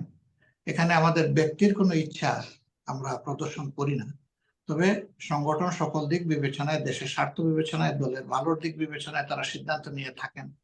এমনও তো হতে পারে আপনি 3 আসনের কথা বলেছেন, কোনোটাই সংগঠন আমারে ক্যান্ডিডেট হিসাবে ফিট মনে করলো না, মনে করলো যে একটা আনফিট বুড়া মানুষ দরকার নাই, সেটাও তো মনে করতে পারে। ইনশাল্লাহ সময়ের অপেক্ষা থাকুন, ইনশাল্লাহ সঠিক সময় ডিসিশন পেয়ে যাবেন, আল্লাহ চাইলে দোয়া জি, করতে থাকুন। ধন্যবাদ। যে ইঞ্জিনিয়ার মোহাম্মদ নিজামুদ্দিন। সালাম আলাইকুম। জি, আমি 1000 টাকা চাঁদা দিছি তো। জি, আসসালামু আলাইকুম। আসসালাম। জি, সাগর ভাই, ওয়ালাইকুম আপনি কি আসসালাম ওয়া আমাকে শুনতে রাহমাতুল্লাহ। পাচ্ছেন? জি, আপনাকে শুনতে পাচ্ছি, বলুন জি, কোথা থেকে বলছেন? আসলে আপনাকে ধন্যবাদ জানাই এবং আমাদের মহামান্য আমিরে জামাতকে আপনার মাধ্যমে এবং আমার দেশবাসীর পক্ষ থেকে ওনাকে সালাম এবং শুভেচ্ছা জানাচ্ছি। তো আপনি একজন জনপ্রিয় ব্যক্তিত্ব, আসলে আপনি সুযোগ দিচ্ছেন এখানে অংশগ্রহণ করার জন্য। এই সুযোগ পেয়ে মূলত এটা আসলে হাতছাড়া করে নাই আর কি। তো অংশগ্রহণ করলাম, আসলে আপনার মাধ্যমে জানতে চাচ্ছি যে আমাদের এই যে শিক্ষা ব্যবস্থার জন্য আমাদের যে আমিরে জামাতের এই যে আমাদের বর্তমান যে চলমান শিক্ষা যে পদ্ধতি, আমরা এর আগে আমরা যে কারিকুলাম, নতুন কারিকুলাম থেকে এখন আবার যে একটা অবস্থা, আবার আমরা পুরনো কারিকুলামে ফিরে যাচ্ছি। একজন শিক্ষক হিসেবে আমি জানতে চাই যে শিক্ষা নিয়ে আমাদের আমিরে জামাতের ভবিষ্যৎ পরিকল্পনা, ওনার কাছ থেকে একটু ক্লিয়ার হতে চাই সারা বাংলাদেশের শিক্ষকদের পক্ষ থেকে। থ্যাংক ইউ ওনাদের আপনাকে। কোনো পরামর্শ বা পরিকল্পনা ধন্যবাদ। রয়েছে কিনা? অবশ্যই অবশ্যই, এটা খুবই গুরুত্বপূর্ণ প্রশ্ন। খুবই গুরুত্বপূর্ণ অবশ্য। শিক্ষা জাতির মেরুদণ্ড, শিক্ষা ঠিক মানে জাতি ঠিক, শিক্ষা বেঠিক মানে জাতীয় বেঠিক। তো আমরা শিক্ষার ক্ষেত্রে 2টা উপাদানকে অবশ্যই মনে করি যে একত্রিত করা উচিত, সমন্বয় করা উচিত, নৈতিক শিক্ষা এবং জাগতিক শিক্ষা। আমাদের শিক্ষা আনফরচুনেটলি না নৈতিক শিক্ষা আছে, না ভালো জাগতিক শিক্ষা আছে। ফলে আমাদের শিক্ষা ব্যবস্থায় আমি খুবই গভীর বেদনার সাথে বলতে যাচ্ছি যে আমরা সার্টিফিকেট বিতরণ করছি, কিন্তু আমরা কোয়ালিটি তুলে দিতে পারছি না আমাদের ছাত্রছাত্রীদের হাতে। এটার অনেকগুলা কারণ আছে, শুধু একটা কারণ এক কথায় বলা যাবে না। এখানে অনেক আমূল পরিবর্তন আনার প্রয়োজন হবে, মানসিকতার পরিবর্তন আনতে হবে, সিস্টেমের পরিবর্তন আনতে হবে এবং সিলেবাস কারিকুলামকে নৈতিক শিক্ষা কেন্দ্রিক করতে হবে। যদি আমরা নৈতিক শিক্ষাকে বাদ দিয়ে শুধু জাগতিক শিক্ষা দিই, তাহলে জাগতিক শিক্ষা আমাদেরকে শিখাবে যে যত বড় শিক্ষিত হবে তার তত বেশি বৈধ অবৈধ পথে ইনকাম করার সুযোগ হবে। সেই শিক্ষাটাই আমাদেরকে দিবে। আমরা ওই শিক্ষা থেকে জাতিকে বের করে আনতে চাই যে না, প্রত্যেকটা শিক্ষিত ব্যক্তি মনে করবে যে আমার এই শিক্ষার পিছনে এই দেশের একজন ভিক্ষুকের অবদান আছে, তার টাকাও আমার শিক্ষার পিছনে খরচ হয়েছে। কারণ ওই ব্যক্তিটিও বিভিন্ন দোকান থেকে গিয়ে সওদা কিনে, তাকেও সেখানে কিন্তু ভ্যাট পরিশোধ করতে হয়। ভ্যাট মানে ভ্যালু এডেড ট্যাক্স, আগেই ট্যাক্স দিয়ে সে তার সওদা কিনছে। তার ট্যাক্সও তো আমি যে প্রাইমারি স্কুলে লেখাপড়া করছি, আমি যে ইউনিভার্সিটিতে, কলেজে, স্কুলে, মাদ্রাসায় লেখাপড়া করছি, তার উন্নয়নে তো সেই টাকাটাও ব্যয় হচ্ছে। শিক্ষকদের বেতন, কর্মচারীদের বেতন, সকলে অ্যাপ্লায়েন্স, সবগুলাতে সেও তো সরে। এই দায়বদ্ধতার মানসিকতা যতক্ষণ পর্যন্ত একজন শিক্ষিত মানুষের মনে আমরা তুলে দিতে পারবো না, জাগ্রত করতে পারবো না, এই মানুষ কখনো তার জাতির প্রতি আন্তরিক হবে না, দায়বদ্ধ হবে না, তার কোনো দায়বদ্ধতা থাকবে না। আমরা এই 2টার সমন্বয়ে একটা শিক্ষা ব্যবস্থা তুলে দিতে চাই এবং এই ব্যাপারে আমাদের সুনির্দিষ্ট সুপারিশমালা আছে। আমরা এই সরকারের জন্য কিছু দিয়েছি, বাকিটা আমরা হাতে রেখেছি। জি, আপনাকে অনেক ধন্যবাদ। আমি 2জন আরো 3জন আছেন, আপনারা কি আছেন কিনা আপনারা একটু জানান। আমি জামান হুসাইন, আপনি বলুন দয়া করে কোথা থেকে বলছেন? জি, না আপনার হয়নি, আনমিউট করুন। জি, এখন ঠিক আছে। আসসালামু আলাইকুম। ধন্যবাদ জনাব সাইফুর রহমান সাগর এবং জামাত ইসলামের আমির ডক্টর শফিকুর রহমান, আপনাদেরকে অশেষ ধন্যবাদ এবং আমাকে জয়েন করার জন্য আপনাকে অনেক ধন্যবাদ। আমি প্রবাসী, আমি ইতালি থেকে, আমার নাম জামান। আমার একটাই শুধু প্রশ্ন, বিগত সরকারের আমলে অনেকেই অনেক ধরনের প্রবাসীদের জন্য সুযোগ সুবিধার জন্য কথা বলে, এক এক সময় এক একটা উদ্যোগ নেওয়া হয়, কিন্তু আমরা বাস্তবিক অর্থে সকল উদ্যোগ কিন্তু আমরা পর্যালোচনা করে দেখলাম যে আমাদের ওইভাবে কিন্তু আমরা ওইভাবে পাই নাই। আর যেহেতু আমরা ওইভাবে পাই না, আমার প্রথম প্রশ্ন হচ্ছে জামাত ইসলামের নায়েব আমির সাহেবের কাছে যে নায়েব আমির, উনি আমির, হ্যাঁ। যে আমির সাহেবের কাছে, ওনারা যদি ক্ষমতায় যাওয়ার পরে বাংলাদেশের প্রবাসীদের জন্য তাদের প্রথম উদ্যোগটা কি হবে প্রবাসীদের জন্য? আচ্ছা, ধন্যবাদ। যদি উনি একটু আগে বলেছেন বিষয়টা নিয়ে, তারপর যদি বলার থাকে ডক্টর শফিকুর এই রহমান। সময় বোধহয় উনি উদ্যোগ খেয়াল করেন নাই। অনেকগুলো উদ্যোগের কথা বলেছেন। উনি জিজ্ঞেস করেছেন যে অনেকগুলো বিষয় বলেছি, তো কোনটা প্রথম উদ্যোগ হবে আমাদের? রাইট। প্রথম উদ্যোগটা হবে যে সম্মানের সাথে তাদেরকে দেশে আমন্ত্রণ জানানো, যে এটা আপনার দেশ, আপনি আসেন, আপনি ফিল করবেন যে এটা আপনার দেশ। এখন প্রবাসীদের এমন অবস্থা যে বাচ্চা কাচ্চা নিয়ে একবার আসলে বলে যে আর এই দেশে আমার না যাওয়াই ভালো। আমরা সেই আপনার দেশের পরিবেশটা প্রথমে নিশ্চিত করার চেষ্টা করি আপনার সফরের শুরু থেকে শেষ পর্যন্ত। এরপরে বাকি অধিকারগুলো আপনার হাত ধরে একটা একটা করে আল্লাহ যদি আমাদেরকে তৌফিক দেন আপনাদের হাতে তুলে দেবো ইনশাআল্লাহ। এখন তো লোকেরা কমফর্ট ফিল করে না দেশে আসলে। জি, আমার কাছে মনে হয় আমরা এই দর্শক পর্বটা এখানে শেষ করছি। ডক্টর শফিকুর রহমান, আপনার কাছ থেকে শেষ বক্তব্য শুনতে চাই। আমাদের দর্শকদের প্রতি সবকিছু মিলিয়ে শেষ কথা শুনতে চাই।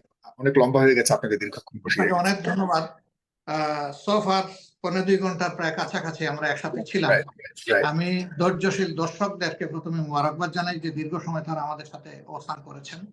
আপনার মাধ্যমে এবং আমার প্রিয় দর্শক বন্ধুদের মাধ্যমে দেশে এবং প্রবাসে বাংলাদেশি যারাই আছেন তাদের কাছে আমার অনুরোধ যে দেশটা আমাদের সবার, এবং কোনো অভিমান আমরা না করে বরঞ্চ নিজের জায়গা থেকে সর্বোচ্চ এই দেশের জন্য কি করা যায়, একটা ঐক্যবদ্ধ জাতি গঠনের জন্য, একটা বিভক্ত জাতি নয়, হিংসা রেষারেষি থেকে বের করে এনে একটা জাতিকে কিভাবে একটা যৌক্তিক জায়গায় দাঁড় করানো যায়, সেই ব্যাপারে আসুন যে আমরা সবাই ঐক্যবদ্ধভাবে কাজ করি।